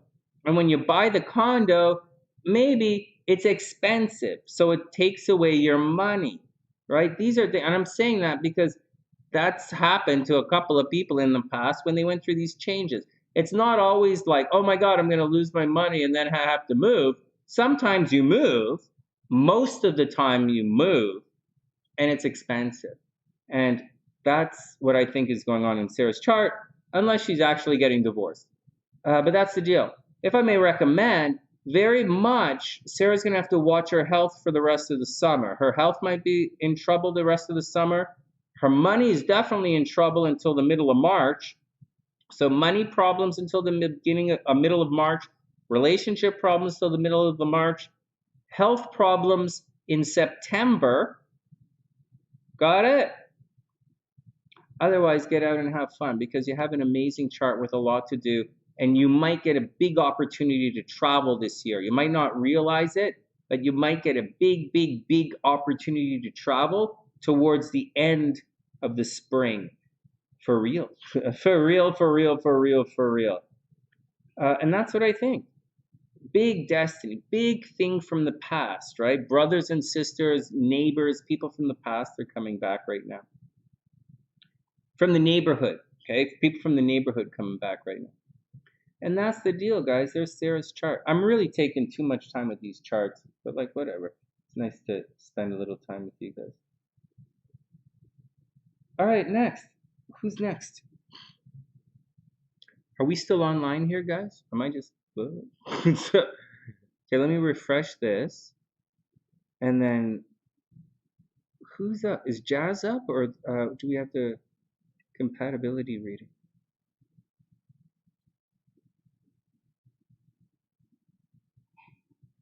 All right, that's Sarah. Jazz is up. Jazz, then PC Lady, and then we'll book out. Before we do that, let me type in all this PC Lady stuff.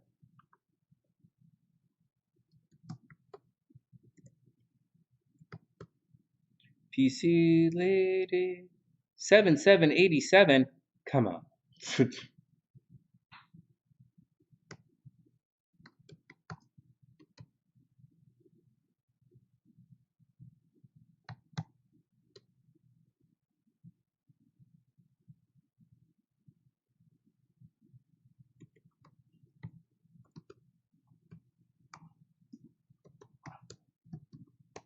Hey, it worked. Okay. Save PC ladies. 11:57 a.m. Got it.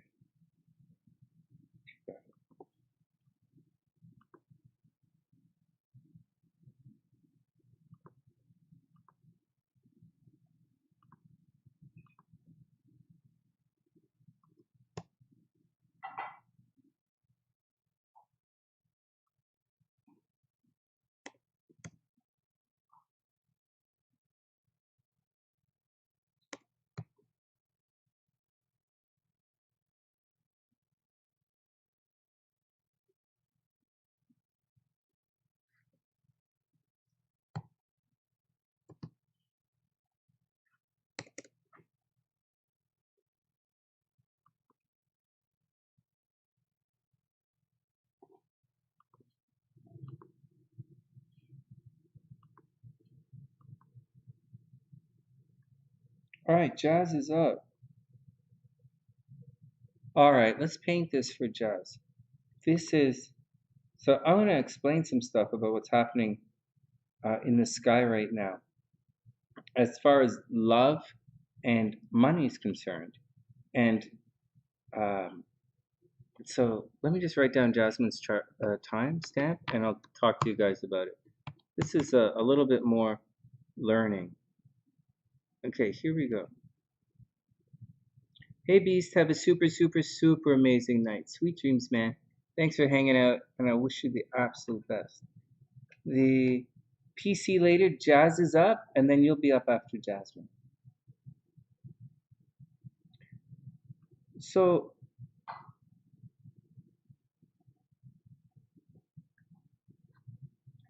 I'm going to start with my little blah, blah, blah lecture for you guys, and hopefully that makes sense. Well, it will make, plus Jazz knows what she's doing. So, like, all right, so here we go. So,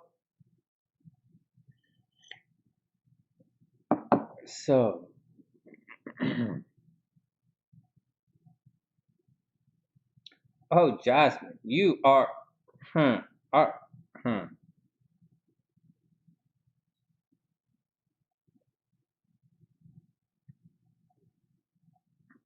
All right, so let's do this. So first,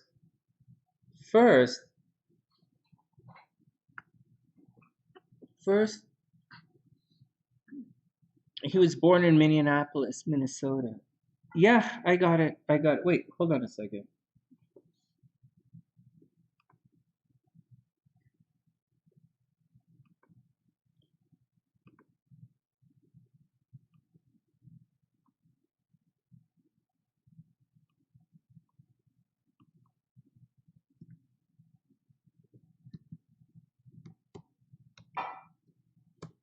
Oops.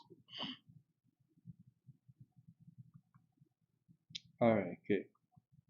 All right, let's do it. Let's save it.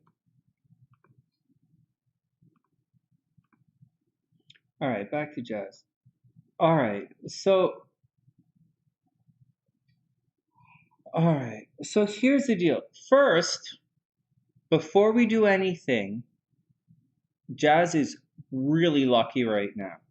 Venus, the sun at 29 degrees is just gassing her Venus right now. So she like when people look at Jasmine right now, last week when they looked at her and the sun was right here, the sun was highlighting last week Mars and it was squaring her sun. So last week she probably wasn't seen in the most favorable light, or because the sun was squaring everything and the sun was highlighting her argumentative nature. She's not argumentative, but nevertheless, the sun was highlighting her Mars, her aggressive nature, her like gas, man, your Mars, your let's go get things done. And the sun was highlighting your energetic nature. But it was squaring who you are, which is a really not possessive, but a really stable, steady person. Maybe you were partying it up in the last, like maybe you were partying it up and having a lot of fun. Because in Aquarius, Mars is kind of fun, right? And so, just, so that's just the way it is. Okay, so what else is going? So that was just happened. Right now, the sun is shining right on her loving zone. Also, it's shining right towards the 11th house. So she could absolutely make friends or meet someone right now. She doesn't have to. This doesn't necessarily mean that she's really attracting the right person per se. Even a little bit, it doesn't mean she's attracting the right person. But what it does mean is that people, when they look at her, they're looking at her very favorably. Like they're really looking at her and liking it. And it's really highlighting your friends and social network. This is a good time for social media, Jazz. Not to just let you know. Just to let you know, with the sun shining way over here, sun shining on Venus in the 11th, very, very good time for social media. I mean,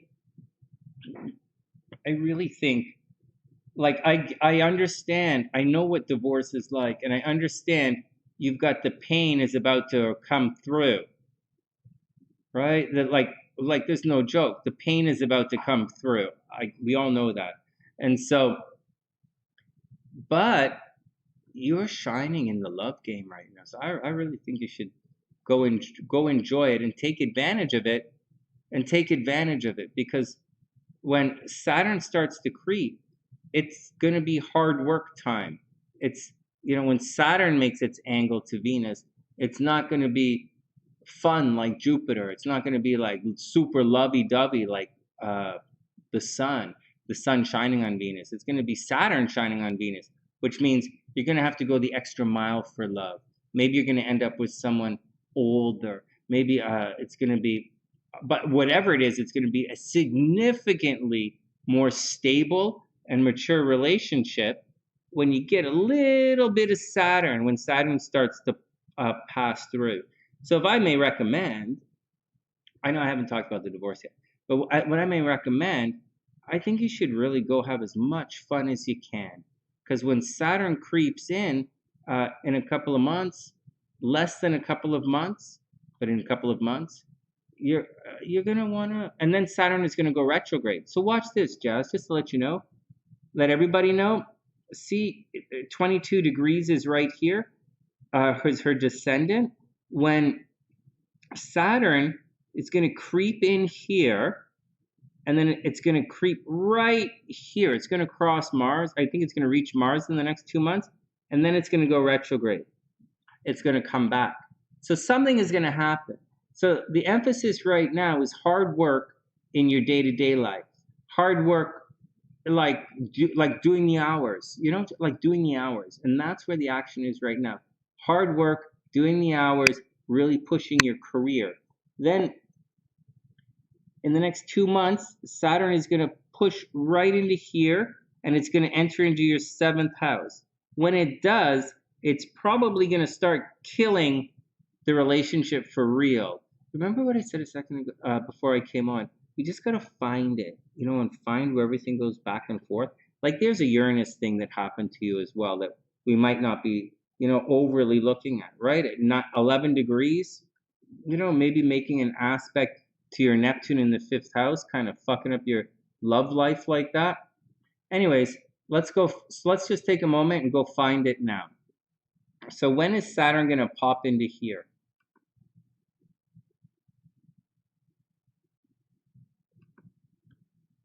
Actually, I'm really curious to see what's going on. I did this with my chart, and I was like, what the fuck? And so now I'm doing it with Jazz's chart, and I'm probably going to say, what the fuck? Okay, so here we go, Jazz. So here we go.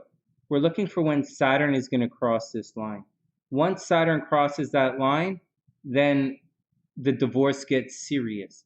Because this entire area here is your open enemies. This is your fight right now. So right now, hard work, right? Like work is happening. And then when we cruise it over,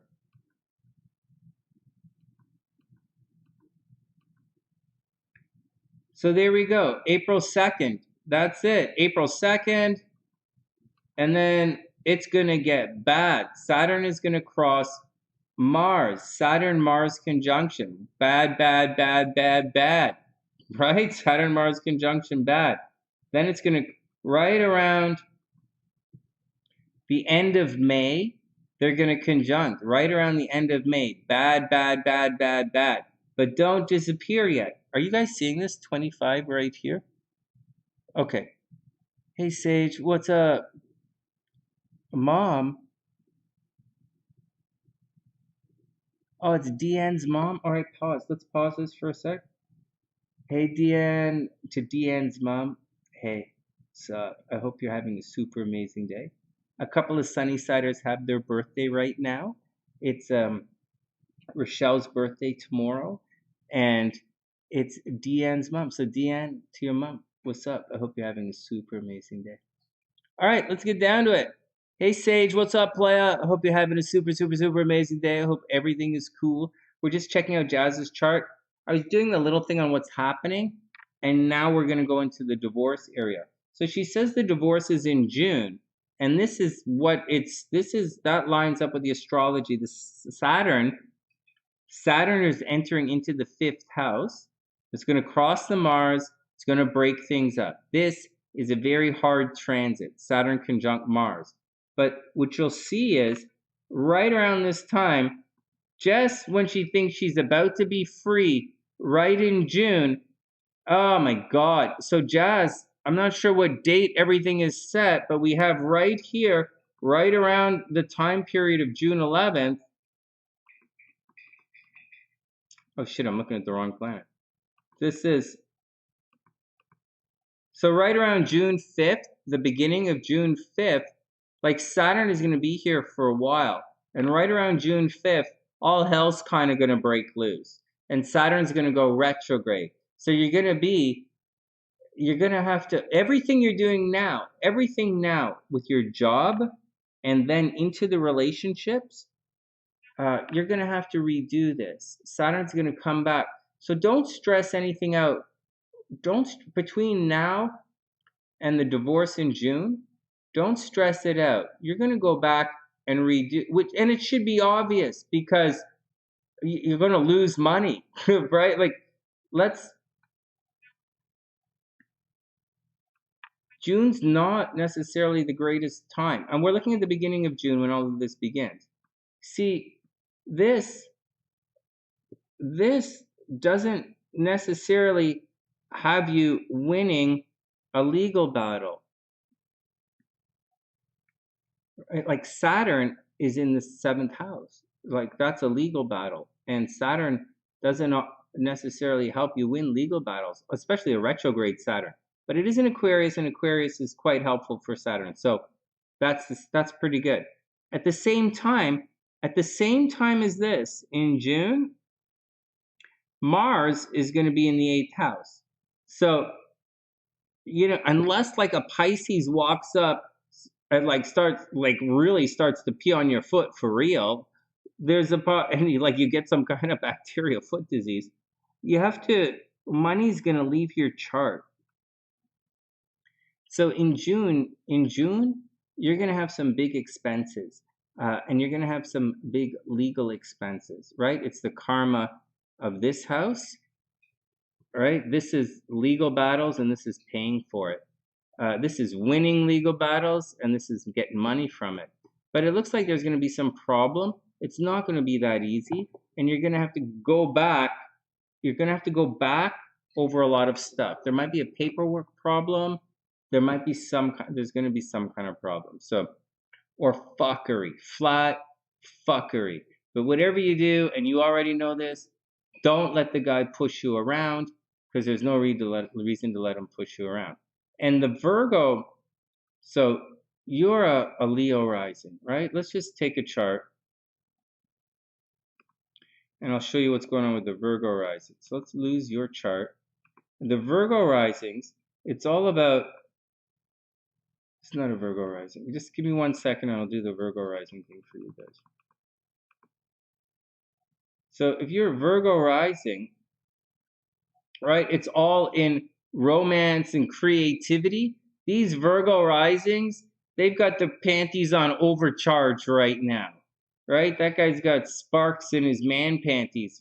He could watch like whatever. Let's move on. You don't need to hear about that about your ex. And so, but Virgos are super creative and very romantic right now. They're working on their game right now. They do have a wound. Virgos risings might be sick right now. They are putting a lot of energy into their job as well. That's the deal. They have the possibility. They're pushing into this. They're pushing into a time of where they might be successful in legal battles. So just watch. It's going to be because of the nature of your birthdays. It's going to be a hell of a fight. And actually, his rising sign is not that far removed from you. You're kind of a late, yes, third decan of Leo rising. So neither here nor there. All right, next. You guys ready? So that's the little thing about that, right? Big divorce coming up. What else? What else is happening? So a lot of people are thinking, okay, so this is a yearly thing. This is what's going on for her events this year. This is where the energy is going to sit for the next little while. So what does that mean? Jazz is under major pressure right now and major flux. Her identity is her sun in the next little while is absolutely completely square Saturn right now. Just brutal. On some signs, it's okay. But for Taurus, it's really bad right now. And not only that, so it's really bad right now as far as identity is concerned. The identity is a little dissolving right now. There's very good news. Okay, Jazz, there's very, very good news in all of this, but we got to get to the good news. So that's the first thing. Your identity is under attack. Your relationship is clearly under attack. And you're going to go through it until about the middle of June. Then it's all going to go retrograde, and you have to redo all of this, which isn't really that big of a deal. You got to just redo the finances and paperwork. All right, so Saturn is squaring the sun right now. So that's not a good thing for Taurus. Not a good thing for Taurus, not a good thing for Scorpio, and definitely not a good thing for Aquarius. I would say Jazz is going to lose her identity this year, which is not a big deal because she's getting divorced and she's probably going to change her name. So, just common sense stuff, it just happens anyways. In addition to that, her love life is not necessarily the greatest. I know there are opportunities and stuff. We all know that. But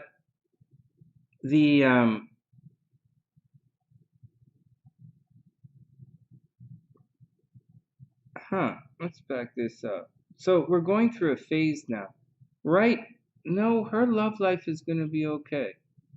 Your love life, Jazz, is going to be okay. It's your identity that's in flux. Now, I know we were talking about the relationship. I know we're talking about divorce. I know we're talking about winning things. Once again, June is going to get expensive for you in joint finances. Money will be leaving the chart. You might have to pay for other people. Just be prepared for that to get very expensive after the divorce. But life gets expensive after a divorce. Now, good news. Right now, fuck all of this. Right now,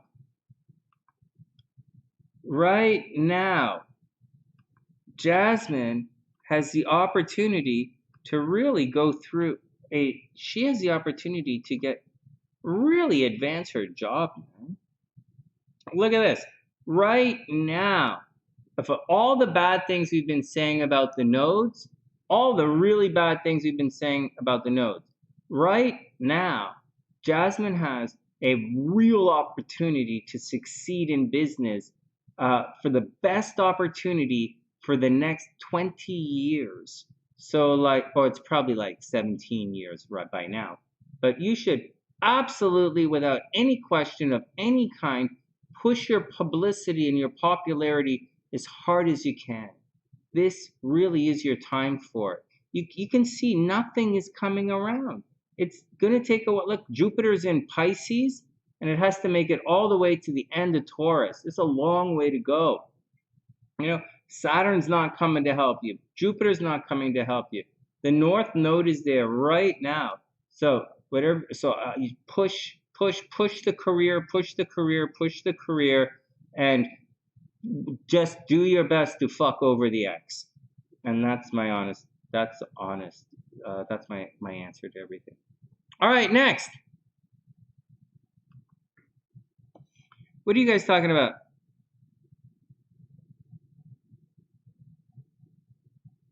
A read along? Oh, but Leon, it's just so slow. You know, I like the idea of doing books. I know a lot of you guys are. Hey, Zebra, what's up? I hope you're having an amazing day, man. You know, Leon, I like. I want. You know, it takes so. It's like it's so slow when I read. You know, and like one page might take forever. So you know, edit it, chop it up, review it. I know you guys want to know what are good astrology books and what are crappy astrology books. And I'll tell you, and I read the crappy ones too. And by crappy, I don't mean like bullshitty, although I read a bullshitty one today. Oh my God, I read a bullshitty book. I was like, this is bullshit. I'm like, this person made this shit up off the top of their head. That's bullshit. But then not that it's bullshit, but it's like, it's not like insightful. It didn't like it didn't learn anything. It was all, pop bullshit. It was bullshit. It read like someone shoved a pencil up their ass and just started writing on a piece of paper. Like it was artful, but like I could hang it on a wall. It doesn't fucking mean anything. Anyways, there's that. But having said that, I read a little bit of a really, really good book by this astrologer who I think is in Florida. I think it's Lorna McKinnon or something like that. And she was writing about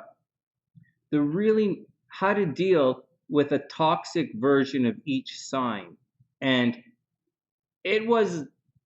she's a heavy astrologer. Like if she's the Lorna I'm thinking of, because I think she was friends of someone I used to interview. When I used to interview the really heavy astrologers, not at least wannabe, like really heavy astrologers.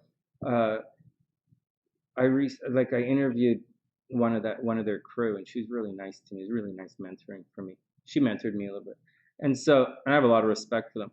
Anyway, she wrote this book on the toxicity of the signs, and she did a really, really good job with writing about how signs are toxic. The other side of it was, I thought, a little bit soft, and I will tell you that. And if a book is frou and a little bit light on the like, hey, I'm here to read something, but it's like a lot of fun, I'll tell you that as well, because I like reading fun books as well. So we'll do the whole thing. And I know you guys like that stuff, so nobody's going to watch the fucking videos. But at the same time, it'll look good on the website. Maybe I get all those stuff on Scribd, right? That website, I get them all from the website. So I'll put an affiliate link in there. Maybe I'll make 10 cents. So I'll do it for you guys. So plus, my mom wants me to read this book, so maybe I'll do a review of it. Anyways, I actually was about to start yesterday, and then I saw those fucking copyright. You know, people self-publish and they put copyright marks on everything. I was like, fuck that. I have enough trouble getting my channel banned watching the basketball game. All right, next.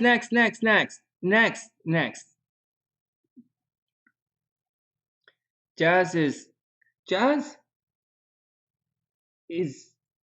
it's not going to go over as well as she might think it is. The stuff is going to pop over into the 8th house, and it's going to make the awards, life's going to get expensive. She'll probably win, but it'll get expensive afterwards. Doing what I want, man. Like, that's what it says. All right, next. All right, PC lady, and we are out. I hope everyone had a super amazing day. Hope everything is cool. Yeah, and you know what? I won't just review all of the like anal books that I read. I'll do like some fun stuff, like the Linda Goodman stuff. Maybe I'll like do a thing of the Linda Goodman, because you guys know you should have a copy of Linda Goodman's book. You can get it for $1.99 at any bin, right? Linda Goodman's books are like this. They like just they're in like any used astrology store. Go buy it for like $1.99, $2, and you should have it on your shelf. Not because it's like the greatest book or anything, because they're not, but they're the go-to books for pop culture astrology, which is everything you guys know. So they're the go-to books for it. And Linda Goodman's Love Signs is kind of a cute little book, and I would start there. And if you're interested, because I have the birthday book, and I have the big book of relationships as well. So I'm not blowing ass here. I do it too. I have them, and I think they're pretty good. So, all right, next. You guys paid for a reading, Jalen? What's your name? Are you in here? I'll be there in 1 second. I didn't see you guys.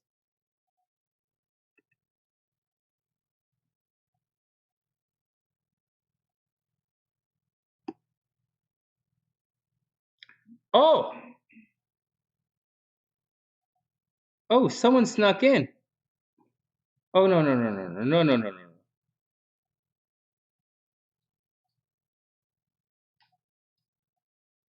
Let me see.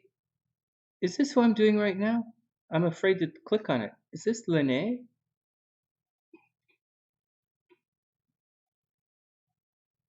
Hold on. Lene is. Lene is.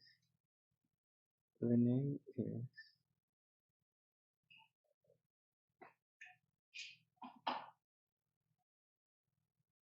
Oh, I think Lene is PC lady, right? Lene is PC lady. Here we go. Here we go.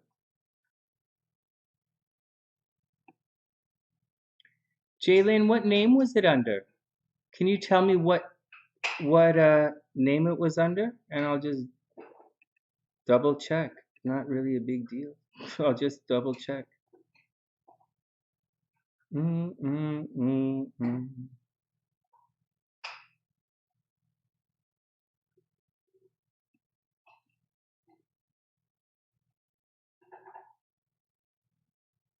Where did you go? Or maybe I didn't see it. Maybe I didn't see it. I know you're asking for it all the time, but I didn't always see it. Well, there's no sense in arguing with me, Jalen. Just show me, and I will do it. It's not a big deal. All right, PC lady is up. But I have your charts right here. So just show it to me. And like I said, did you do it on PayPal?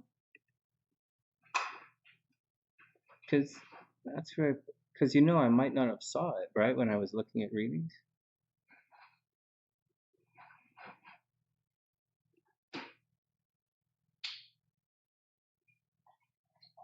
Nadia, Sarah, Jazz, and Lanai. That's what I have. That's what I have right here, guys. I have Nadia, Sarah, Jazz, and Lanai. It's what I see right here. But I'll refresh everything. It's not really a big deal. Doing your compatibility, it should be fun. That's what I have right here. All right, next.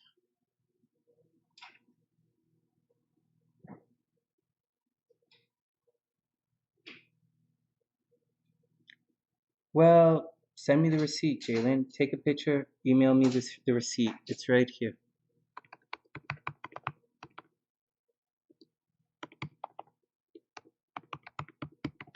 Just send me the receipt. It's not coming up. It's not.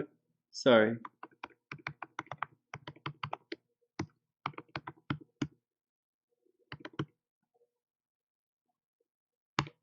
Here we go. The second one. Just email me the receipt. I don't see it. And so, but sometimes to let you know, it takes sometimes sometimes it takes a while to go through, and it has nothing to do with the person, and it has nothing to do with the time that it goes in. Seriously, you would think, what the fuck, Sonny? But no, I'm serious about it. It doesn't. They come in at random times. They really do. So just, my phone is open. Just take a screenshot and just send it over. It's not a big deal. I need it for my records. All right, here we go. All right, PC is up. PC is up. PC is up. PayPal is good, Jalen. If I see it, I'll have a record. And if it's there and I don't see it, you can get your money back. So it's not a big deal. That's why we do it here, right? Like that. Warning you guys, though. If you pay by... I'm warning you guys for the stuff you do on YouTube. If you pay on YouTube Super Chat, you can't get your money back. So watch out for that. Watch out when you're dealing with YouTubers who do that. And YouTube also, Google takes between 40, around 40-45% of whatever you pay. So on a $10 purchase, that's $4. So keep that in mind. So keep that in mind. Also, once again, you have when you're doing stuff on YouTube, there's no refund through Super Chat in any way, shape, or form. That's why PayPal is probably a better way, safer way for you guys. Just heads up. Plus, I have a record of it. And one thing, I have a record. I can always look up your information. I can always send you emails if I to do stuff. All right, PC lady is up.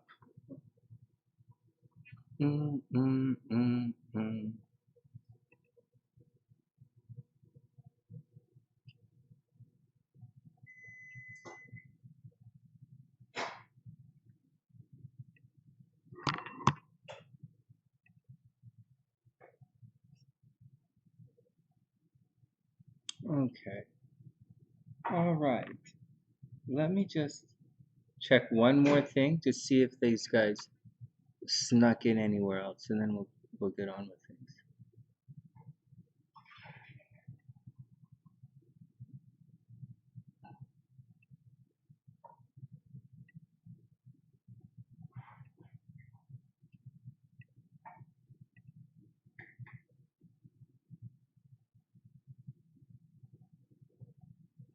All right, let's get going. I don't doubt that it's there. I'm just not seeing it.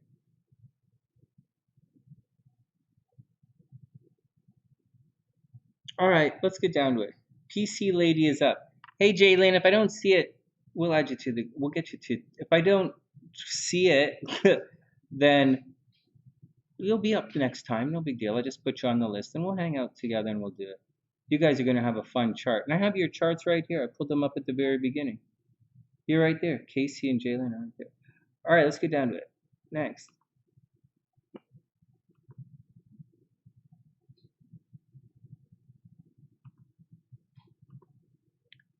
All right, PC lady, let's do it. Let's take a quick look at your chart, right? We have your birth time.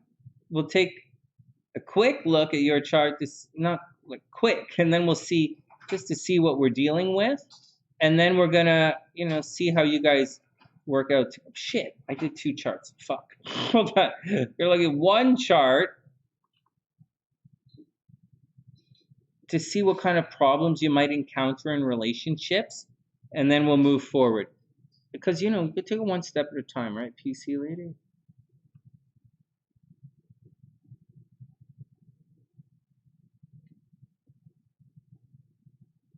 Okay, Jazz is good.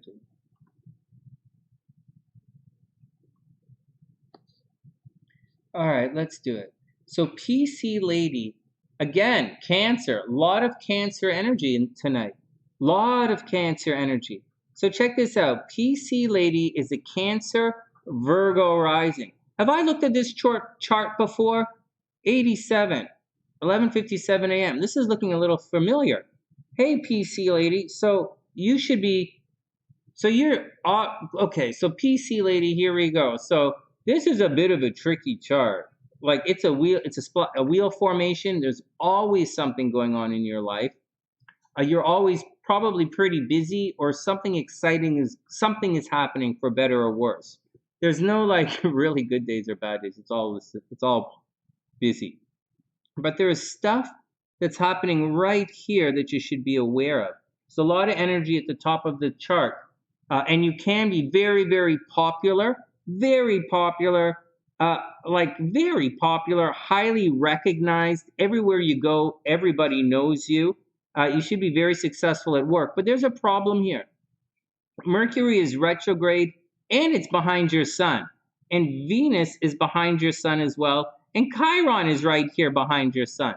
So there's a lot of stuff behind the scenes. It's a little tricky for you, PC lady. Like you might have a bit of a learning disability. Maybe you speak with a lisp, or maybe when you speak, no one understands what you say.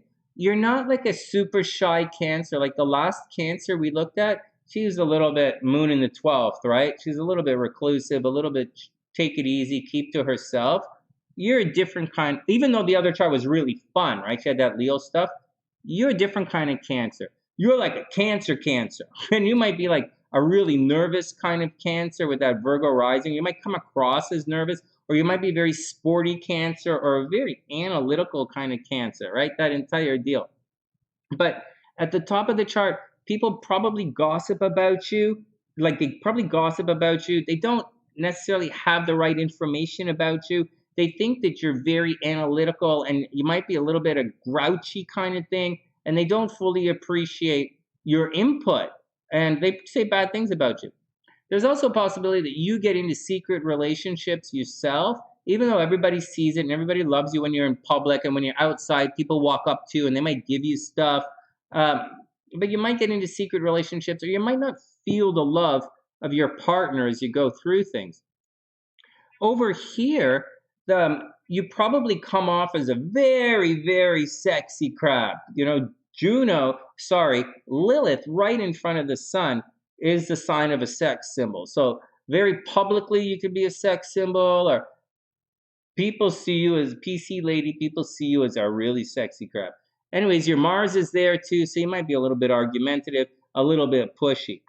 Way down here, you know, you're fine. Okay, so there's a lot in this chart, man. A lot.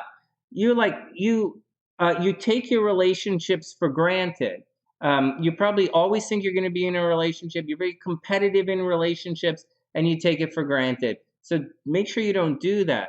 On the other side, a lot of energy. You get by a lot based on your looks. I know you're really smart. I know you present well, but a lot of energy is in your first house. So you get by a lot on your looks, a lot of attention from your looks, but your looks also get you in trouble. So whether it's the way you look, how you dress, or your name, or like the color of your skin, or like say you have a scar on your forehead or something, your looks are always going to get you into trouble. Your name is going to get you into trouble, so watch out for it.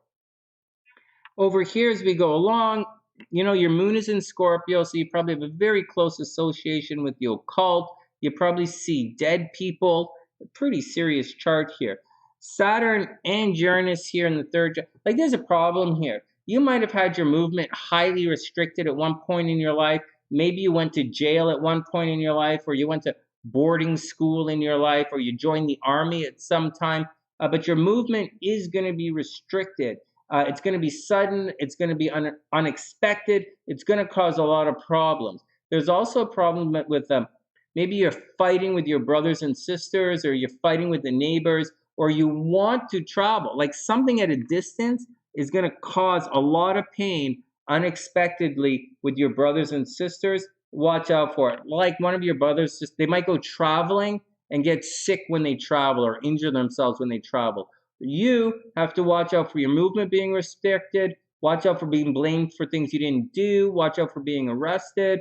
Watch out for, that's it. Watch out for communication problems. Communication problems are, you know, sudden and unexpected stuff happening with communication, and crazy banana stuff happening with your brothers and sisters. As we move along, you know, a little bit of problems at home. A lot of problems at home. I mean, Neptune, retrograde Neptune is squaring your nodes, so there's something that's going to happen at home that's going to cause a lot of problems with you and your destiny and maybe the person that you're ultimately meant to be with. So be very careful. There's going to be a problem at home. There's a possibility you're going to end up nurturing or taking care of your parents for a long time. Like maybe you're going to live at home for a while and it's not as awesome as it appears to be. Like from the outside, people might think it's awesome, but from the inside, you probably never do anything to please your parents. They clearly love you because it's Neptune, but they're always like seeing the negative side of things. So watch out for it. Jupiter in the 7th house, in the 8th house,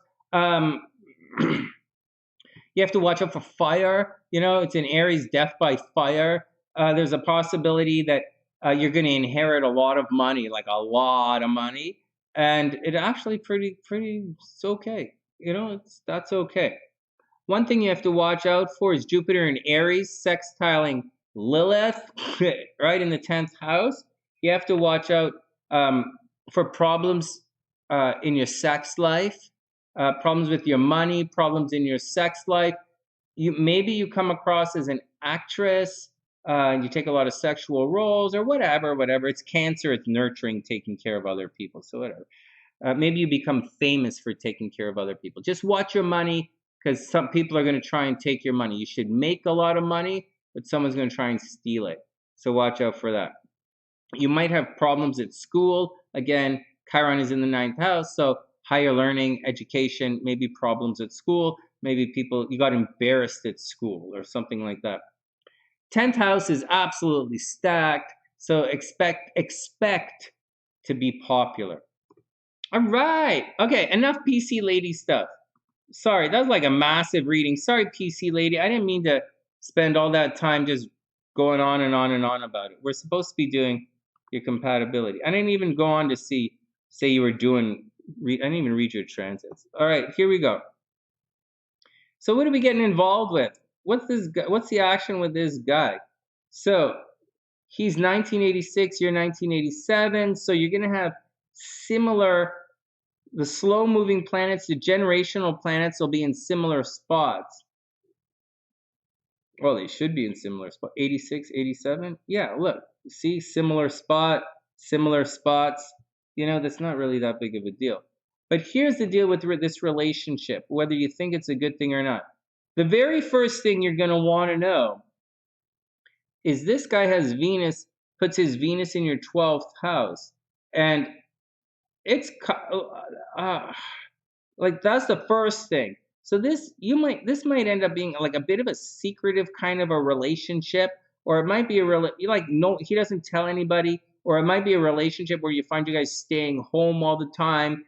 Well, I don't see you guys staying home actually. I see you guys going out all the time and spending a lot of time socializing. I see you guys spending a lot of time socializing. Now this guy also has his Mercury retrograde, so this guy's going to have communication problems as well. Heads up, this guy's going to have major communication problems as well. And because Mercury's behind the scenes, maybe he might be a little bit prone to gossip. So you got to watch out for that kind of situation as well. All right, let's do the most important things here. So his Chiron is at 19 degrees. What do you have cruising around at 19 degrees? You have... So this is very, very negative. I know I'm being cold here, guys, but when you have the Saturn Chiron midpoint squaring Chiron, that's not good. That's a sign of breaking up. Star-crossed lovers. It's a kind of, you guys are going to fall in love, but you might not be able to get it together. So, something is going to happen where you might not get it together. And then directly opposite, his Chiron is kind of opposite your Saturn. So that's a bit of a problem.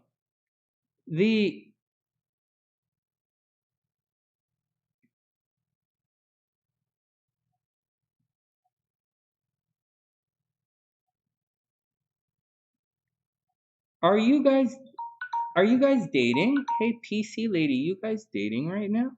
I don't think you guys are dating, right? Is this someone you're interested in?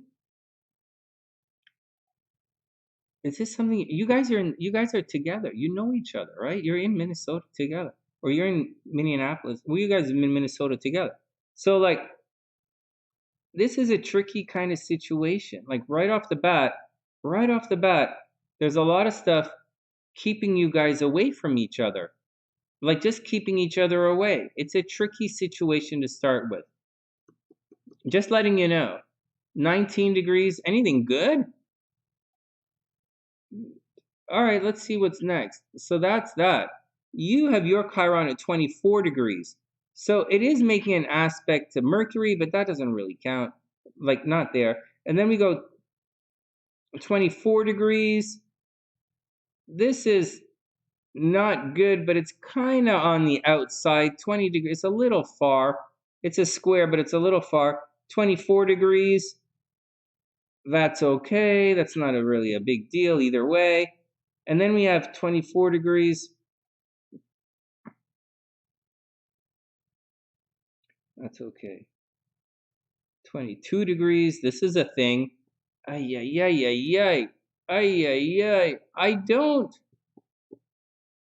Like, okay, let's see what else. So just right off the top of it, you guys are dating, right? You guys are dating. I think right off the top, you guys have some challenges. Before I get to the good stuff, I start with the bad stuff first because I get excited and I forget about it.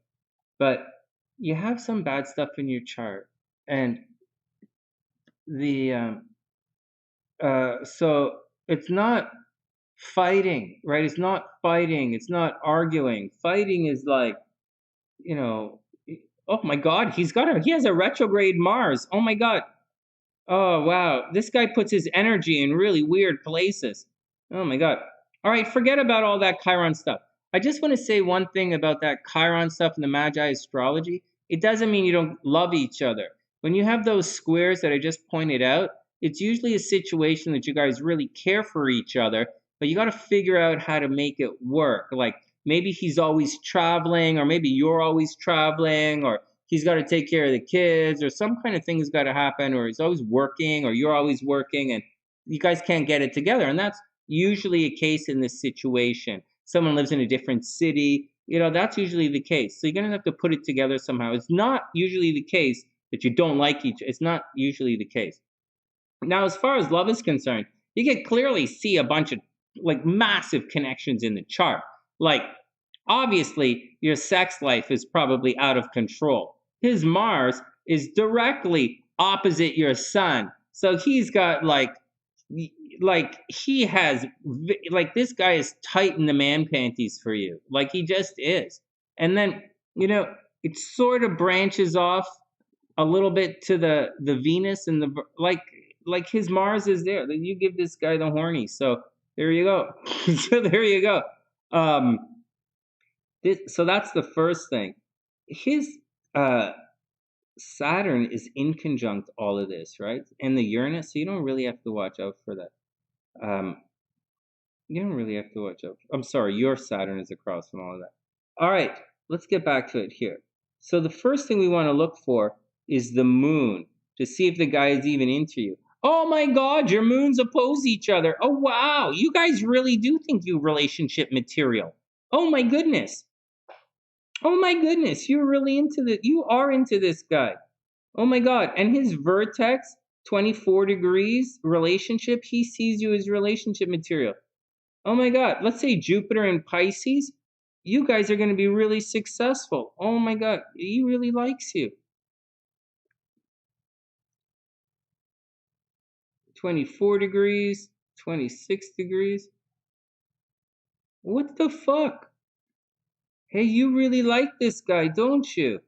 This is your moon, right? Your moon is at 26 degrees. You really like him. You really like the guy.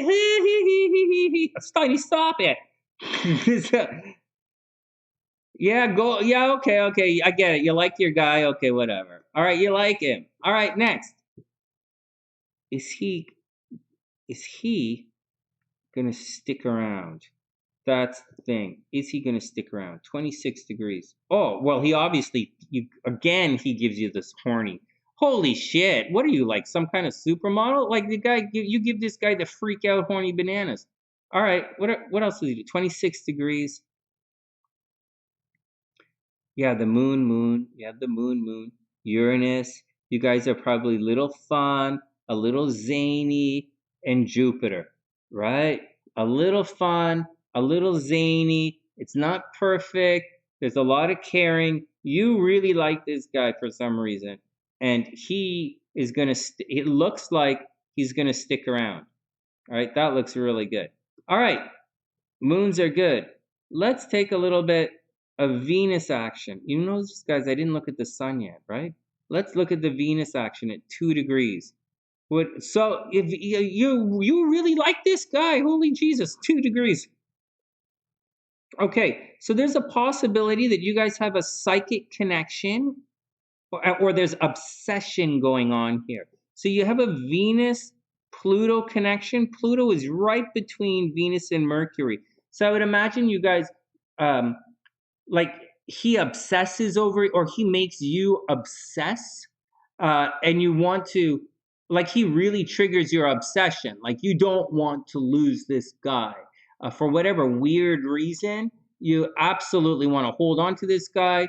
Whenever anything gets weird, you need to talk to him, or you need to, like, show him some kind of love. It's a weird kind of dynamic, but this guy has a subconscious and a psychic pull on you, and I think you guys are psychically connected to the point where you probably already know what he's thinking.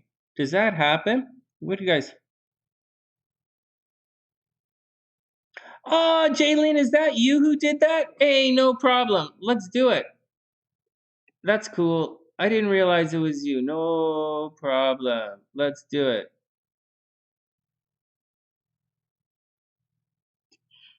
All right, cool. No problem. I'll write you down in a sec. No problem. Yeah, no problem. We'll do it in a sec.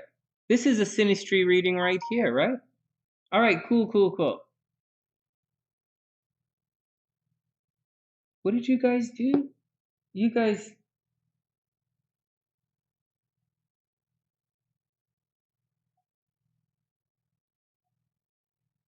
Hey, I didn't even see this.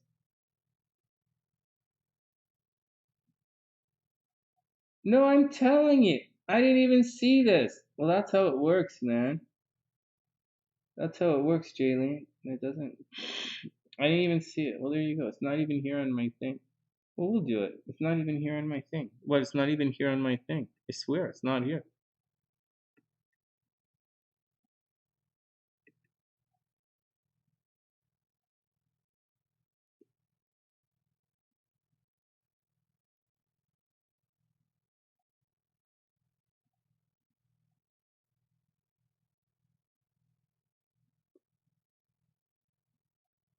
Oh, Casey's right there.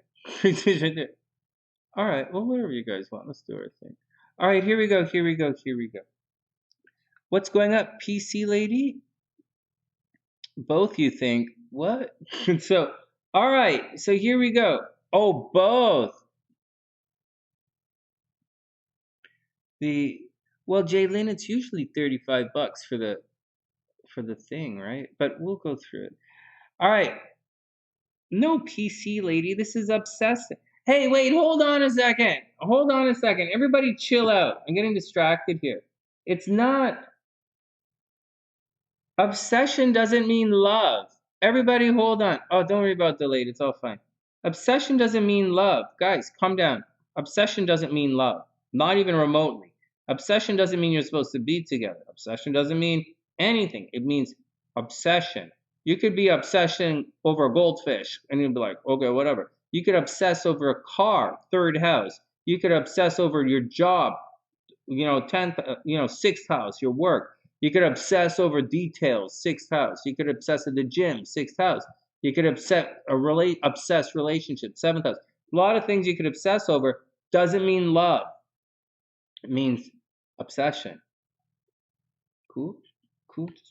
Just got to put the brakes on, right? Because in some charts, you might have obsession and nothing else. So when you guys feel it, not PC lady, right? Like for other, because, when sometimes when people feel it, uh, they're feeling something, they're feeling obsession, and they think they're feeling love. So it gets a little, you're not going through this. I'm explaining it for everybody else. Sometimes people feel obsession and they think they're feeling love, and they come up with like really fucked up words like, oh, it's my twin flame. Oh, he cheats on me. He's a twin flame. No, he's not. You pick a fucking loser. Or else, so watch, so just be careful with it. All right, let's get back to it. Let's go check this guy out. Then we'll book out. So that's what I think. So that's what I think about the relationship. It's obsession in relationship. You're obsessing over him. You're obsessing. The Pluto is causing you to obsess, right? His Pluto is causing you to obsess, but not a big deal. It's part of the gig. It's also, he's going to put a lot of pressure. He's going to involuntarily put a lot of pressure on you, or he's going to do it without knowing it, without realizing it. It's going to cause bits of, it's going to cause a little conflict, but not like a lot. It's just a thing. Okay, what else do you have? 2 degrees, So, a little Saturn, like his Saturn he's going to try and control you a little bit, right? He's happy, he's optimistic. He's going to want you to be more focused, because it's in Sagittarius. I know the guy's a Leo, right?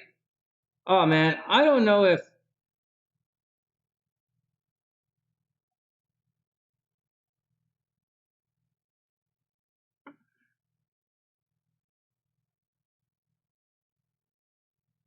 I don't know. I don't really know if this is the like his Venus is in Virgo, right? And it's gonna lay a hard square to your sun, right? A hard square. It's gonna fall in right between Lilith and Lilith and the sun. So so there's a lot of opportunity for success in this relationship. There's probably undoubtedly a lot of sex in this relationship, and you specifically are really into this guy. It's very clear, it's very obvious. And um I would go so far as to say you might have a little bit of destiny with these guys, or there's with this guy, or there's a possibility you really should be spending a lot of time with him, and you really should check it out and see where it goes.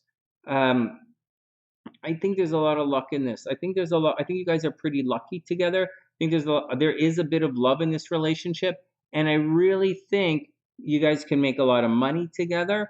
And I think there's a part like you guys should have a strong destiny together, right? Like I circled this because this is going to indicate a strong destiny for you guys. Your Jupiter is going to highlight his north node, or his north node is going to highlight your Jupiter, and in shared resources, and you guys probably going to make a lot of money together. You might move around a lot, right? You might move around a lot, or there might be problems at home, but you guys should make a lot of money together, joint finances and investments, and it should be fun. He should bring a lot of friends into your life, and that's what the deal. He brings a lot of friends, and I really think guys should go at it. It looks like a lot of fun. I don't see you guys arguing a lot. Maybe unexpected arguments or a little rebellious.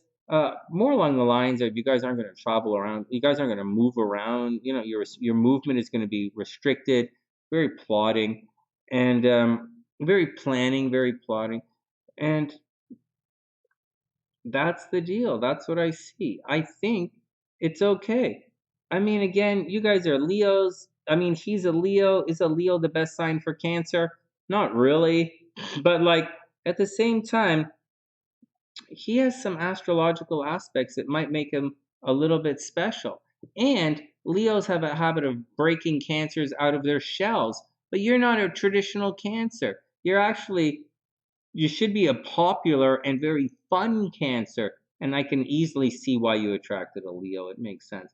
But keep in mind, you're going to have problems because this reading started off with a couple of aspects that are going to keep you guys apart. So just watch out for it. It should be okay. All right, next. Next. All right, next. Don't worry about it. I'm pretty chill with a lot of this stuff. All right, that's PC Lady. One more and then we're out of here. Let's look at... I have you guys... Shit! I didn't write it down. Okay, hold on.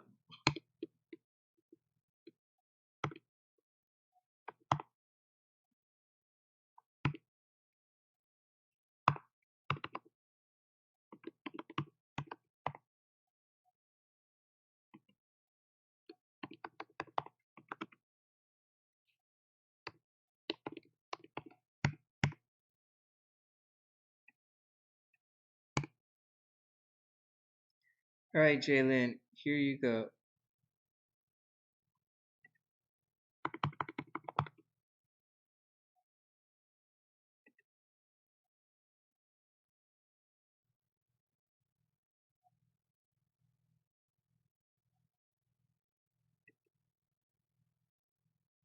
All right, let's do it. Here we go. No, we don't. This is the wrong chart. You see how this chart is square? This is square on the screen. I like it. Oh, I like it. But it's not like I like it for when we do this. I think it looks really cool like this. Yeah, I think it looks pretty cool like this. But the chart looks square. This chart is all fucked. It doesn't really look as cool as if I stretched it. But I can't. Maybe. Probably not. Probably that's... all right. Okay, so let's see what these guys are doing. So,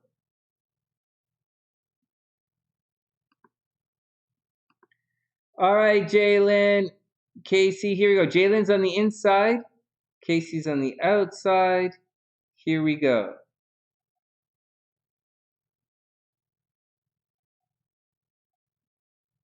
What the fuck? Why am I looking at two of the same charts? Yeah,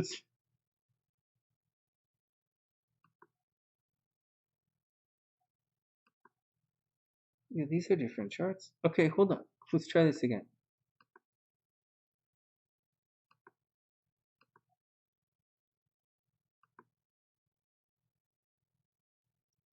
Everybody calm down. Jalen is April 19th, 92.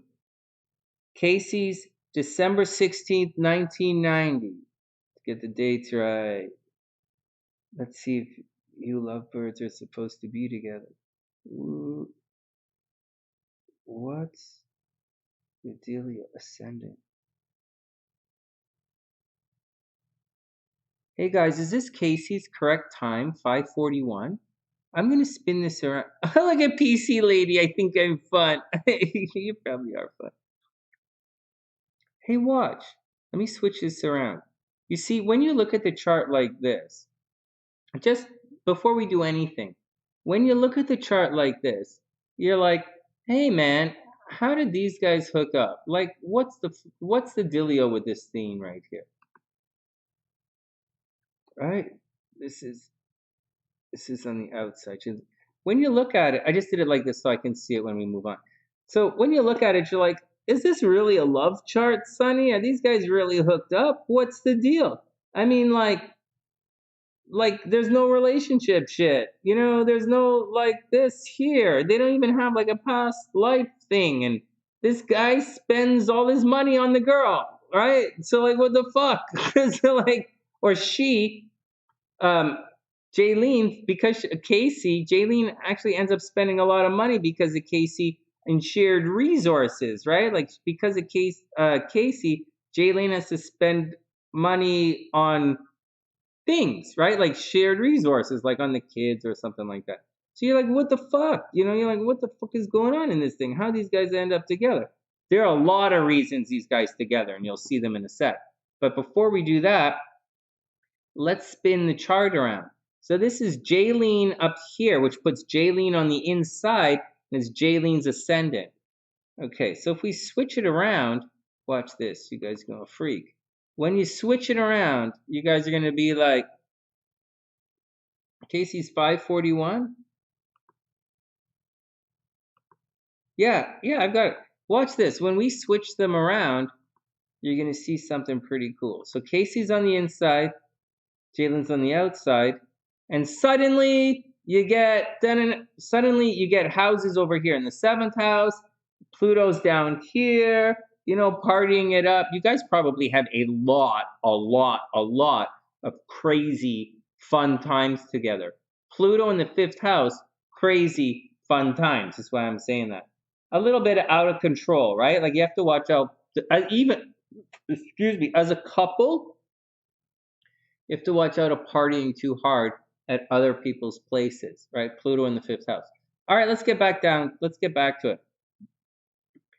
Okay. All right, now I'm going to go to the other chart. This one's a little easier for me to read.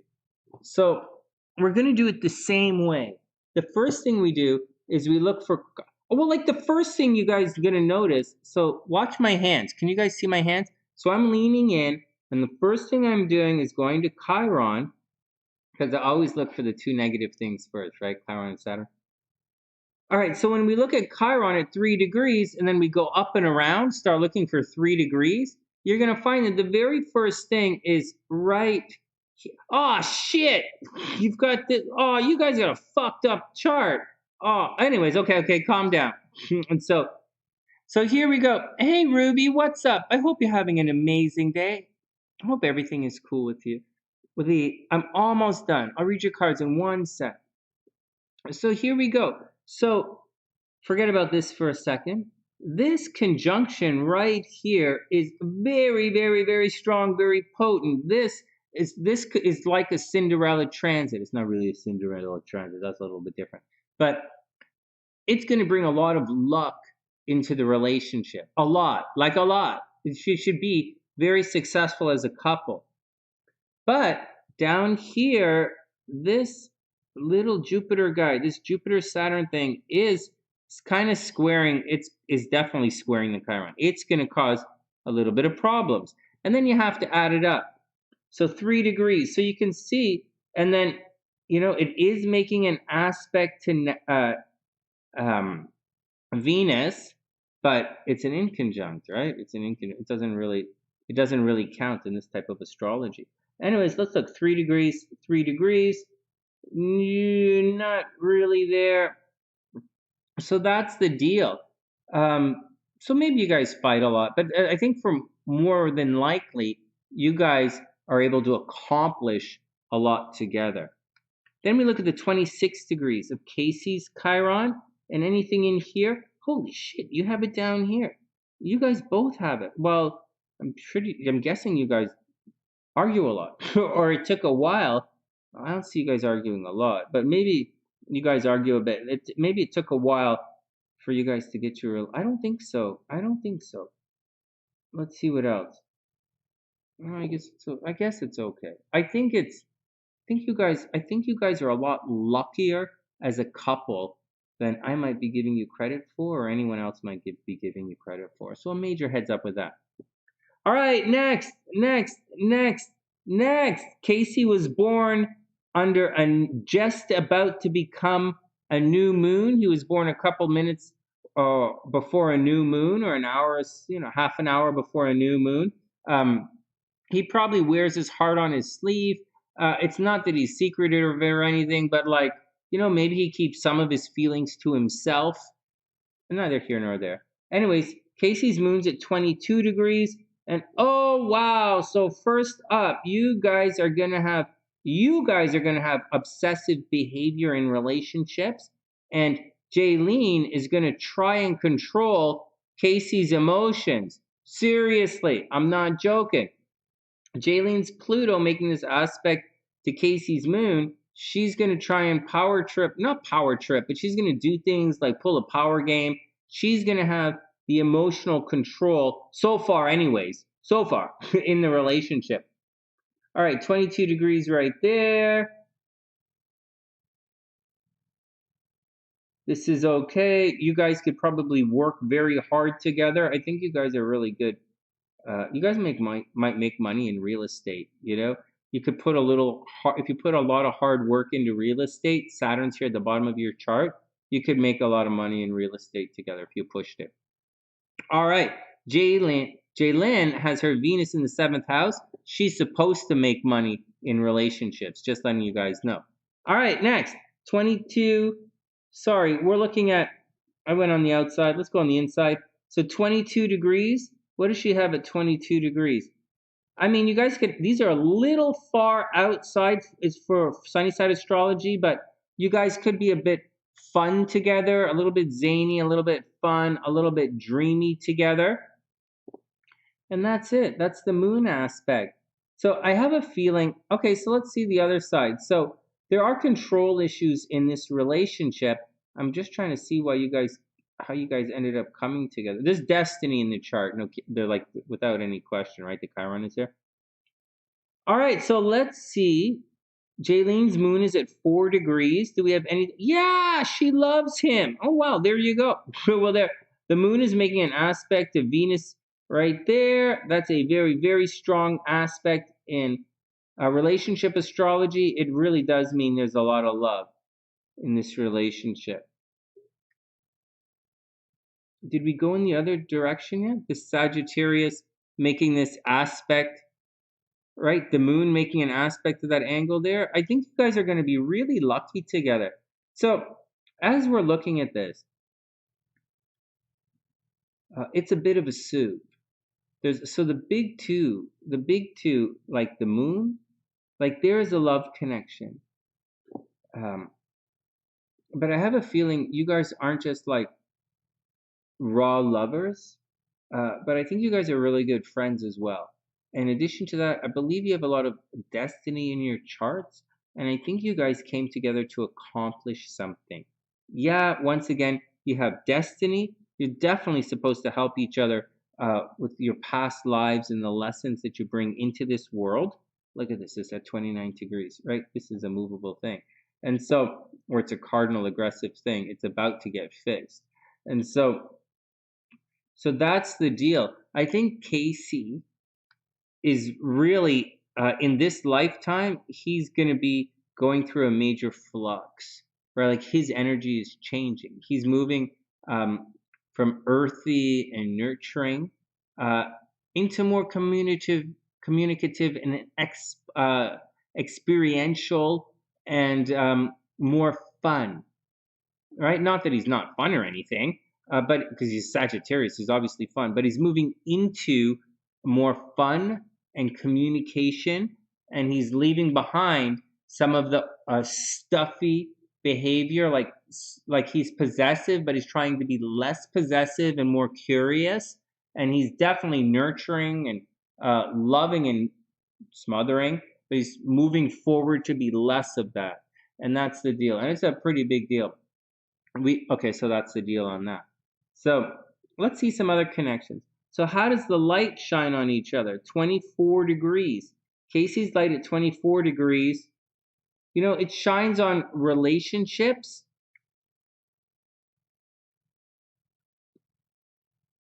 It shines a lot on relationships. It's not the key. The key of this relationship here is Casey's Venus is at 5 degrees. And that makes an aspect to the moon, the nodes, Mercury, the sun, and Jupiter and Chiron. I think that's it. I think, hey, Casey, check this out. Whenever Jaylene gets mad at you, she likes you for your Venus in Capricorn. I know, fucked up, right?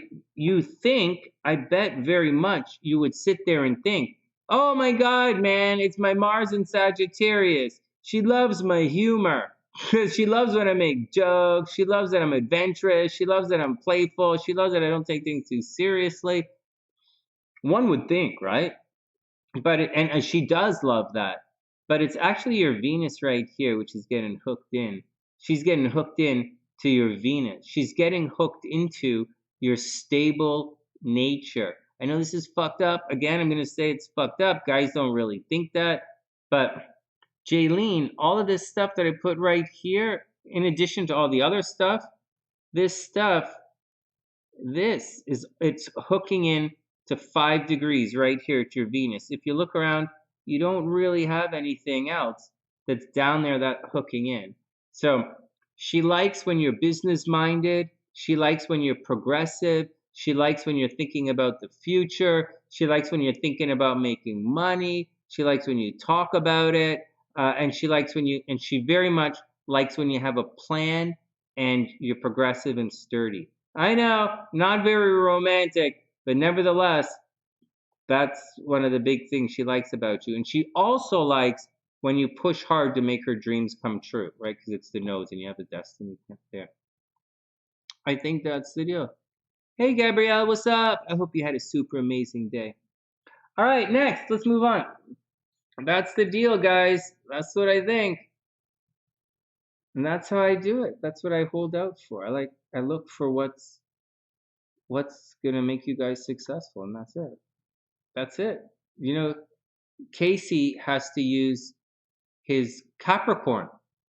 As weird as that sounds, as weird as it seems, it's his Capricorn which is gonna save the day. That's weird. There you go. All right, let me pull this up for Ruby. It's weird, isn't it? It's weird, man. Hey, and to be nicer. Oh no, man. You know, it's weird. You think in relationships. You see, Gabrielle, that's what I'm saying. You know, it is hot, but like, you know, man, it's like, you know, they're like, oh, no, it's, you know, it's, you know, it's, you know. Okay, let's read Ruby's cards, and then I'm gonna call it a night. It's been okay. It's not that late, but I gotta get going. So Ruby's right here. It's great to see you guys. I hope everything is okay with everyone. I hope everyone is having fun with their romantic adventures. Yeah, Gabrielle, I totally agree with you. Women like security. Yeah, nothing wrong with that. And so, yeah, Capricorn Venus is a good Venus for that kind of stuff. It's good. It's fun. It's fun. Well, to use their Capricorn, he has to be more business minded, you know? Progressive, business minded, you know, think about money, thinking about getting ahead. That kind of stuff is probably what really gets you, you know, that's the stuff that, you know, that really inspires you, the Capricorn Venus. That's where your planets really lock in with him.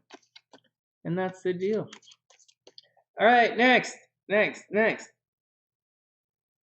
Not that there's anything wrong with the fun, playful Sagittarius side. Absolutely not. She loves your Sagittarius side, obviously. She has fire in her chart. Jaylene has fire in her chart as well. It's just, you know, you're going to be surprised. You're going to be surprised. Whenever Casey talks about money, Jaylene probably starts to smile. Or if he talks about making money or buying an expensive car or anything like that, probably makes her smile. All right, let's see what's going on with Ruby. All right, Ruby, it's great to see you. I hope everything is cool. Hope the kids are cool. Hope the horses are cool. Hope your health is cool. Last year was a bad year for you. This is it, moving forward. What's in that bowl? Why is there? Okay, I'll go check that out in a second. Okay, here we go. Ruby's up. Ruby's up, and then I got a boogie up. First, let's shuffle the cards a little more.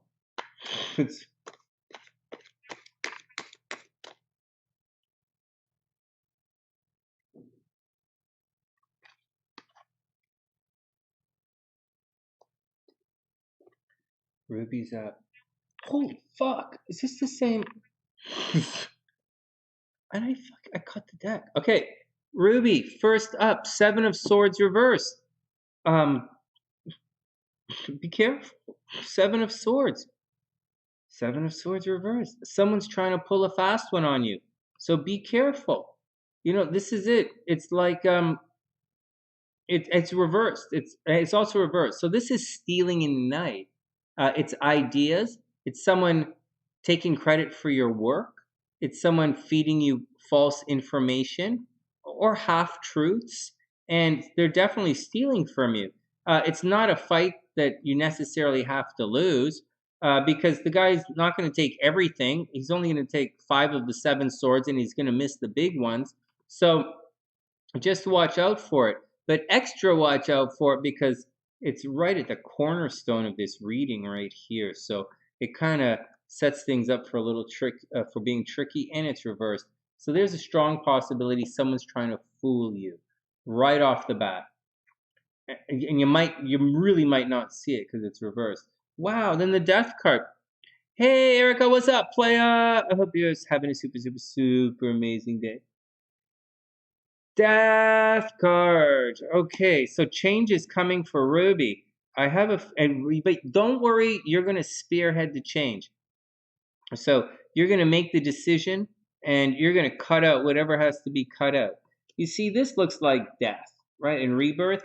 But I was showing people, in the Marchese deck, they put the snake in here, and the idea is about outgrowing the skin or shedding the skin.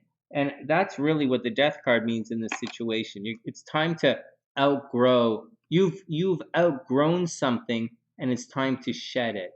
Maybe someone upset you, right, on the left here. Maybe someone was fibbing. Maybe it was a problem. Whoops, whoops, whoops. So maybe it was a problem. But the death card is saying, nevertheless, it's time for you to leave it behind anyways. Whether the guy was like telling you the truth, or they were not telling you the truth, or someone was saying bad things about you behind your back, or they were, just causing problems. The death card says, like, it's time to leave that stuff behind anyways. The problem is you're stuck here right now. It's reversed. So you can't quite leave it, even though it's kind of time to move on. Then we have the 6 of Wands, which is the card of victory. This is awesome, the card of victory. So whatever's going on, in spite of everything, you're going to be successful. So it doesn't say heartbreak. It doesn't say surprised. It just says someone's doing a little, being a little nonsense. They're lying, they're stealing, they're saying bad things about you. It's time to change anyways, but you might not get the opportunity to change right away. But at the end of the day, though, 6 of Wands is the card of victory right here. So see, he's riding into victory here. So whatever, and this is right side up. So whatever's going on, you're absolutely going to win the game. The problem is you're going to have to wait a little. That's the only problem. You're just going to have to wait a little. It's not the only problem. Someone's trying to fuck you around. That's a problem. That's a problem. I don't know what kind of fucked up life I lived where I see someone trying to fuck you around, and I'm like, that's not a problem. That's the problem. But you're going to succeed at the end of it. So it's going to be okay. Oh, wow, and you get a wish. Whoa, whoa. 9 of Cups. Hey, guys, before anybody takes off, whenever the 9 of Cups shows up on the sunny side, this is not a Pee Wee Herman thing. This is not Sonny's Playhouse here. Although, that would be an interesting, that would definitely one way to get banned from YouTube. But it's the 9 of Cups. This is one of the best cards in the deck. This card does indicate making a wish. It's not necessarily your dreams coming true. You would think it would mean like your dreams coming true. Like the 9 of Swords, the card of bad dreams. The 9 of Cups, all of the good things, the potential for all of the good things happening. 9 of Swords, again, bad dreams, it hasn't happened yet. 9 of Cups, wishing that something's going to happen, but it's going to happen. So this is the wish card, guys. So everybody gets to make a wish when this card comes up. It is right side up. I wish. Man, you guys, hey, Priestess, what's up? I'll read your cards. If you want, I'll read your cards. No problem. I'm just going to finish Ruby's and then I'll read your cards, Priestess. Let me write it down so I don't forget. And then, because you guys know tomorrow I might get busy, right? Let me just write it down. Yeah, Priestess, I'll read your cards. Just give me 1 sec. So check this out. So what am I saying here? So this is great news, right? So everybody gets to make a wish on the sunny side when the 9 of Cups comes up.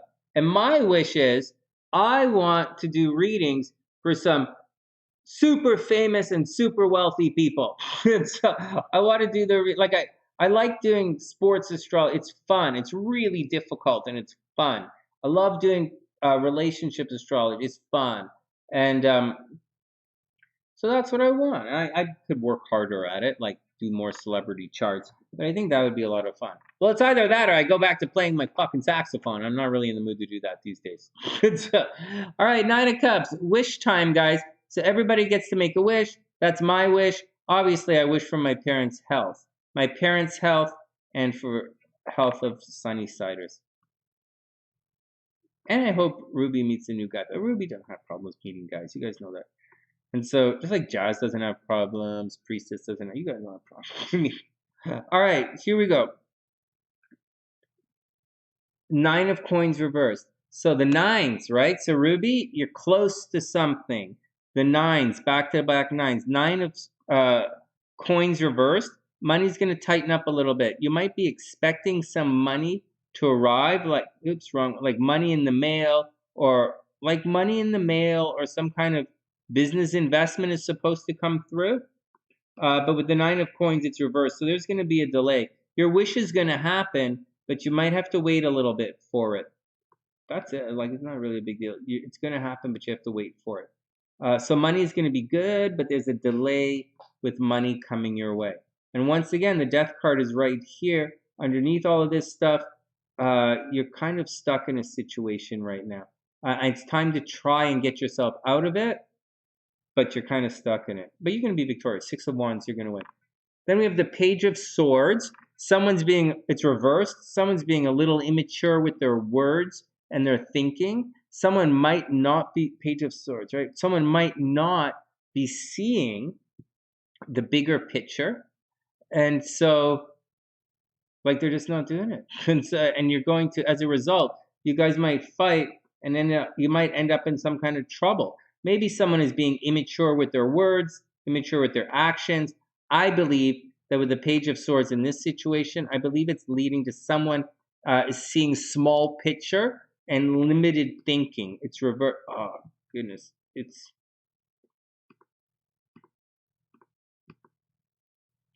reversed. What am I doing, Sonny? Page of Sword is reversed. So watch out, Ruby.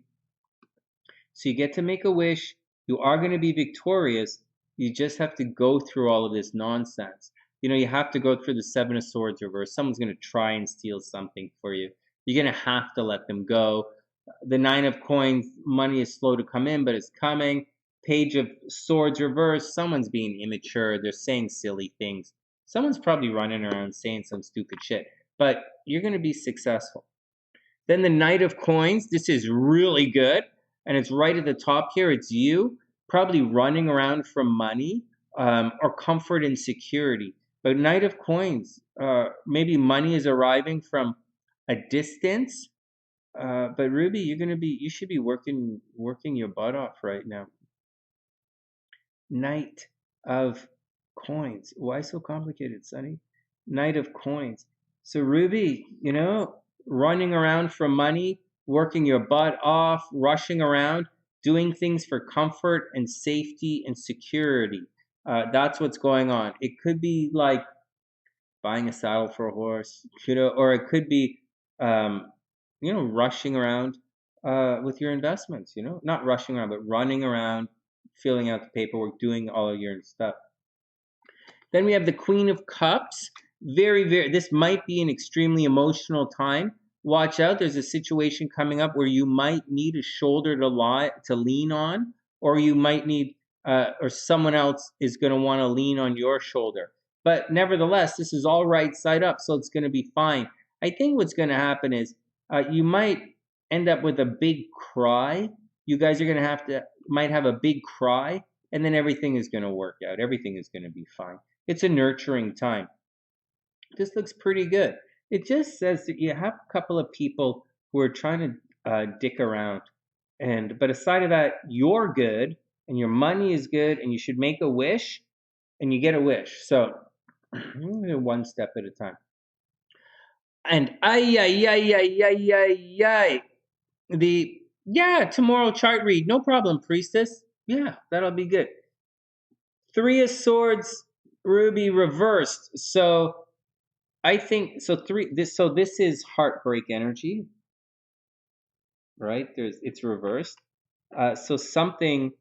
So you're gonna end up making a decision. So someone's gonna let you down. Like someone's gonna let you down. That's what the Three of Swords means at its essence. You think they're gonna behave a certain way, but the Three of Swords indicate they're not gonna behave that way. As such, it's the card of heartbreak. It doesn't necessarily mean breakup energy, just like the Death card doesn't necessarily mean death, but it also does mean, ending. This one, there's a problem. At the end of everything, you're going to have to make some decisions, Ruby. There's a love thing that's happening here. At the end of all of it, someone's going to let you down. And you got to make the decisions with it, Anyways, you know what you got to do. All right, guys. Next, Priestess is up. Ruby's going to be okay. She has a wish in the background. She already probably sees who's screwing around here. And Six of Wands says she's going to be victorious. So if you're going to be victorious, then you're going to be victorious. It's a shitty battle that we have to fight sometimes. But nevertheless, that's what's going on. And I think this fight is coming to her as opposed to the other way around. So I think you're going to win. It's just going to be a little bit of nonsense as you go through it. All right, guys, here we go. Priestess is up, and then we're out.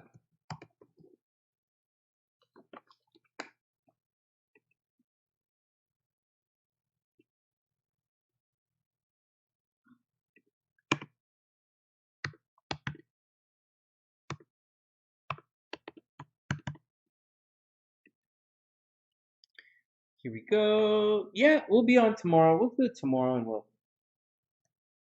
we'll do the thing. We'll be same time, 8 o'clock tomorrow. There's today wasn't 8 o'clock. It's supposed to be 8 o'clock, but it's really turning out to like 10:30, right? So, and I didn't get a chance to sing songs today. Here, I'm just mixing up the cards.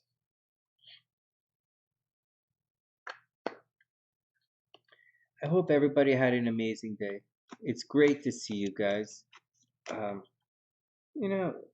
This was a really fucked up week, and a lot of yelling and screaming. That Leo full moon really, like, I really lost my shit, man. I didn't lose my shit like I used to, but like, it's when things get emotional, they get emotional. All right, Priestess, let's check it out. Let's check your action. Let's see what's going on. Hope you had an amazing day. Remember, Jupiter's cruising through Pisces, right? In spite of all kind of crazy nonsense, still supposed to be a very lucky year for you. Still, in spite of everything else. Just watch out. As that Saturn cruises through Aquarius, it's going to be behind your sun, and it's going to make sneaky mofos blaming you, right? So watch out for anybody who has Saturn traveling behind their sun or in the 12th house, going to have sneaky mofos blaming them for something they didn't do. So Priestess, be cool, because you're going to get blamed for stuff you didn't do. But you know that already, right? So you're very lucky, but also mofos be wanting to blame you. So I don't know what to say, man. All right, next. Okay, here we go. Da-na-na-na. Aww. Well, I got to show you the card. So the Five of Cups reversed. So this is kind of the heartbreak. This is one of the heartbreak cards. So the Five of Cups, this is easier to understand. Three broken cups, two standing up. It's also reversed.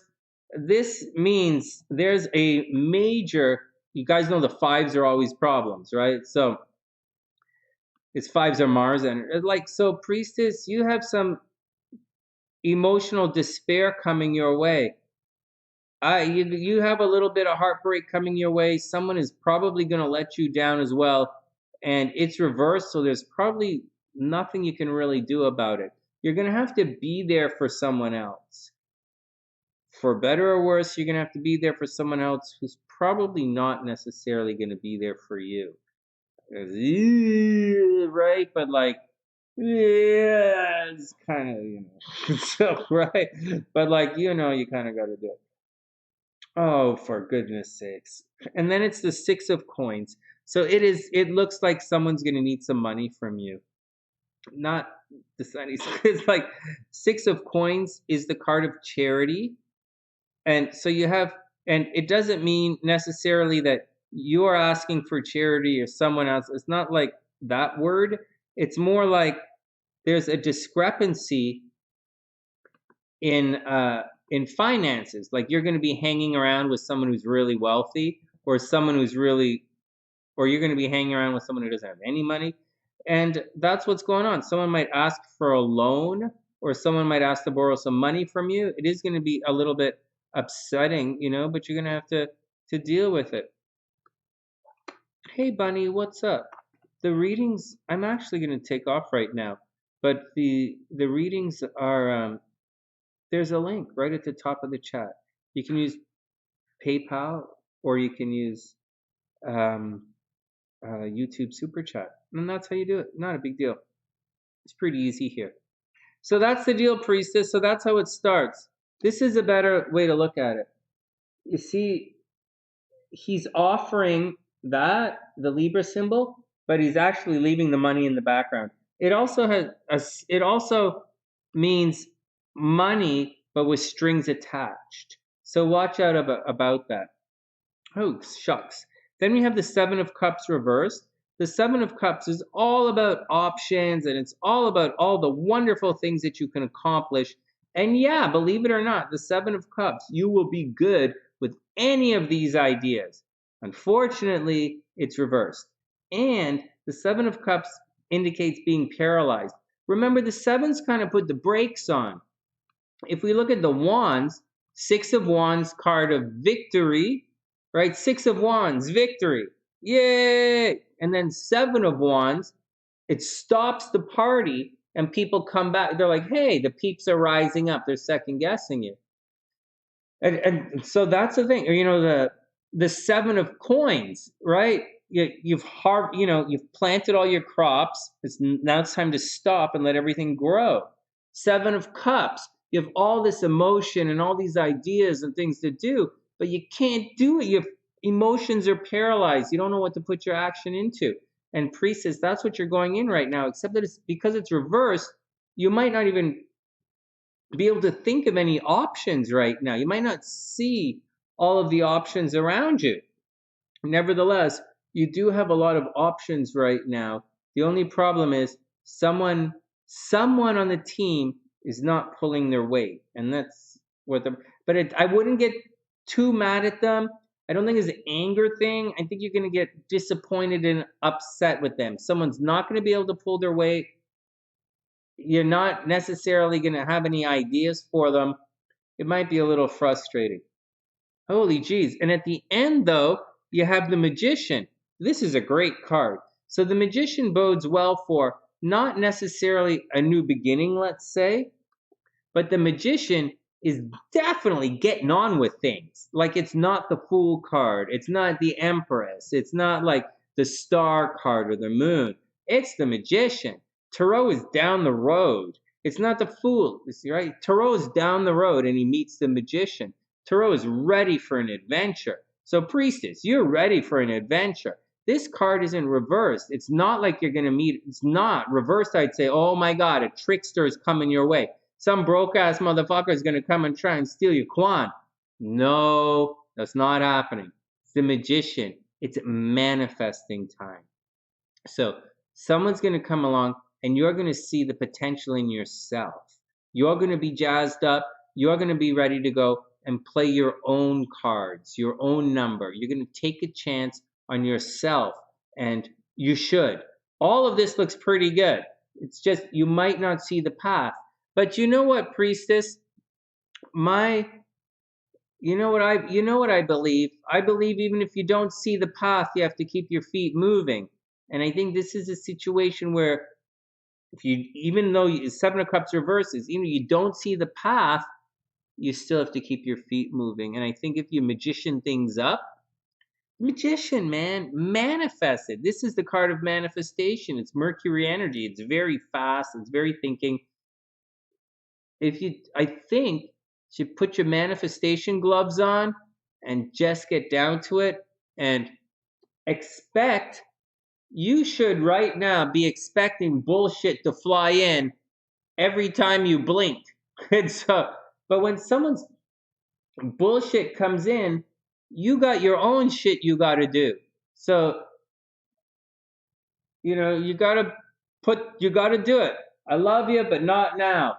I love you, but not now. I got to do my own shit. I love you, but not now. I love you, but not now. Or else you're not going to get any of this Seven of Cups shit happening. You're just going to get stuck, right? You're going to get stuck. It's important not to get stuck. And you're in manifestation mode right now. So manifest, make it happen. I think Magician is a really good card to end this reading on, because behind it was oh man, some asshole is doing this. This is bullshit. You can't even, what the fuck? But the Magician says it's going to be okay. Keep the feet moving. You're going to be okay. I think this is a good reading. Anonymous Bunny, is that you? All right, you're up right now, Bunny. Oh my God, I'm scratching my nose. Bunny, timestamps. That's what I think, Priestess. I hope everything is super cool with. I hope everything is cool and it works out. I'll read your chart tomorrow and I'll tell you all the juice when I'm back. All right, Bunny, you're up, and then I'm out of here. So, Priestess, you're gonna be good. Bunny, please subscribe to the channel. Everybody who's not subscribed, please, please, please subscribe to the channel. There are timestamps in the description for your reading. So make sure you make sure you give the video a thumbs up, or you save it somehow so you can come back and find your reading. And it's kind of important. It's for when you want it. And subscribe to the channel, share the videos, tell everybody about the sunny side. I agree with you, Priestess. There's a time, because I might talk big, but I sit there and I listen when people are talking. I do that. And as much as I say, oh, tell that motherfucker, I don't do that. You guys know I sit there and I listen to the problems. And sometimes I say something, sometimes I don't. But that's, but that's different.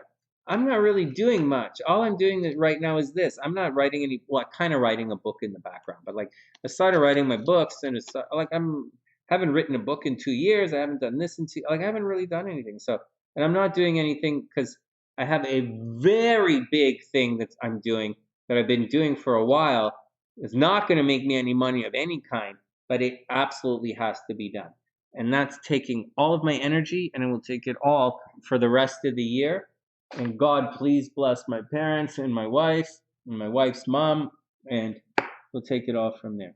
And make sure Sunnysiders are okay. Make sure Kimberly's okay. Make sure Wing One is okay.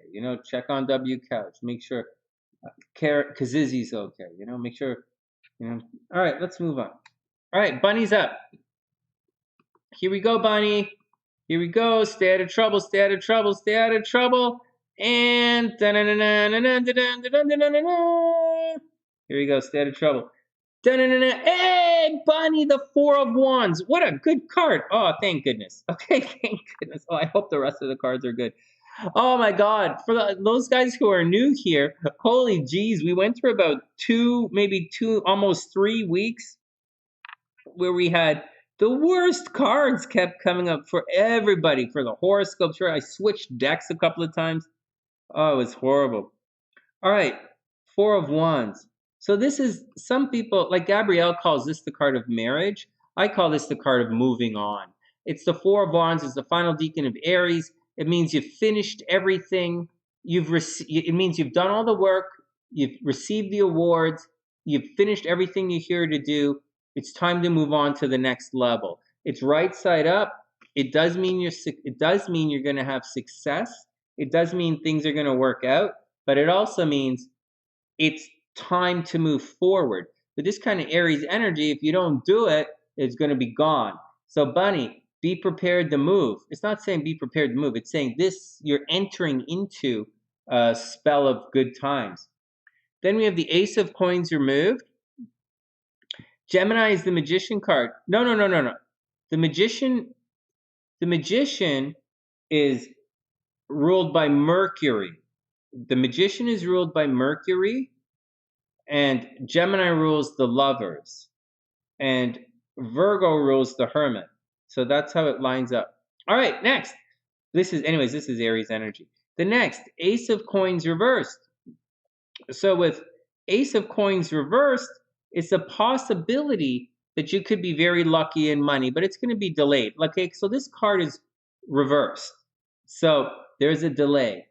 There might also be a little bit of a drain on your finances. If you're trying to start something right now, Bunny, watch your investment game. All right, you might lose a little money in investments. You might do a thing where you're going to try and lose a little bit of money to make money, and it doesn't necessarily say that that's going to be okay. It's reversed. If this was right side up, I'd say you're ready to take a chance financially. I'd say you're lucky financially. Take a chance gambling with your money. But I'm not going to say that because it's reversed. So don't take any chances gambling with your money right now. Hold on to it. You're going to be very, very tempted to spend money because the Four of Wands is going to make everything around you look good. You're going to be tempted, but the Ace of Coins is telling you to be cautious with your spending.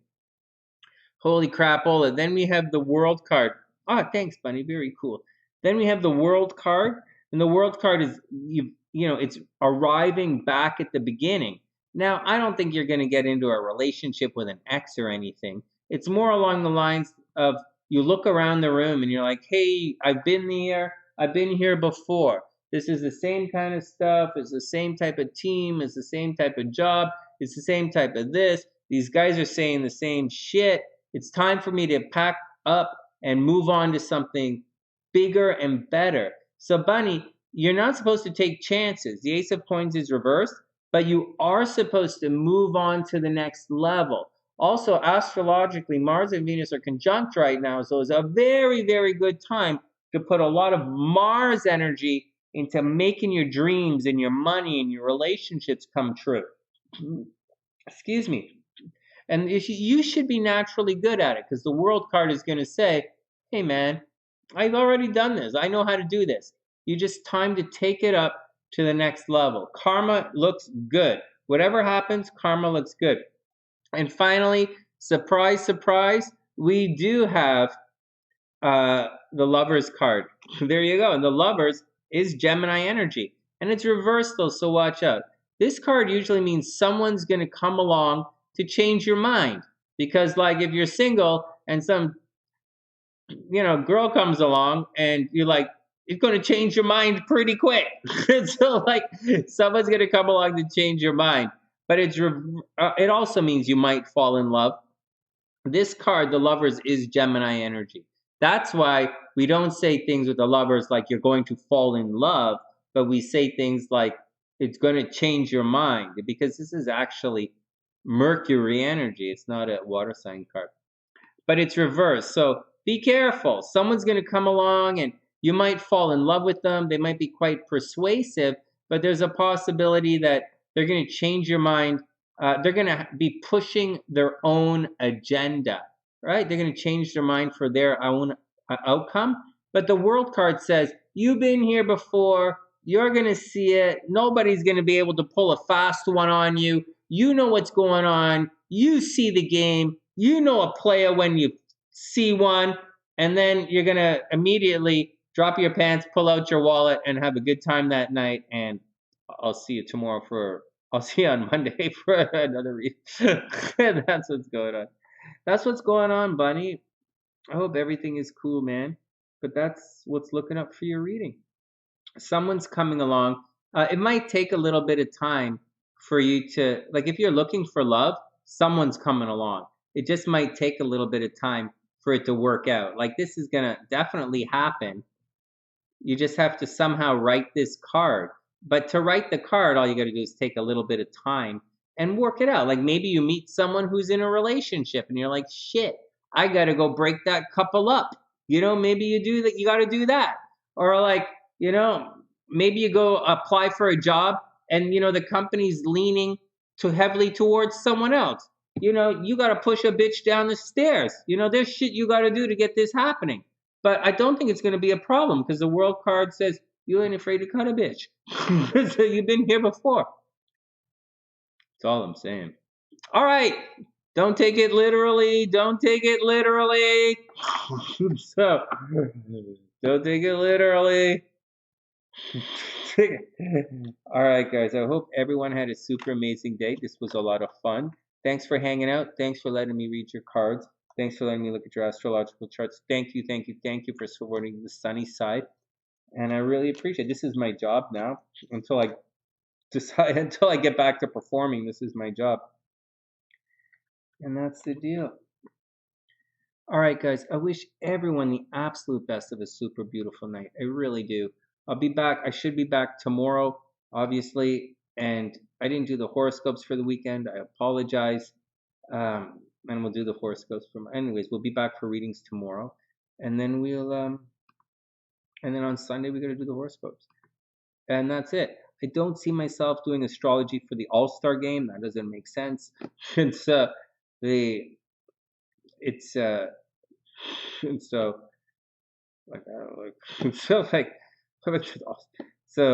and I don't really think I'm gonna sit around and watch the All-Star game with you guys on Sunday. I think I'm gonna do the horoscopes because they got to get done.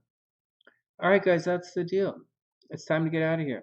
And with that, from TheSunnySide.net, I'm Sonny, wishing. Oh no, here comes my little wolf. Oh, there she goes. My little wolf and my little crab. My sexy crab. All right, guys, from TheSunnySide.net, I'm Sonny, wishing everyone the best of a super beautiful night. And I'll see you guys soon. Oh, you're in a relationship, bunny? Just take it one step at a time. It's just an example. All right. Have a wonderful night.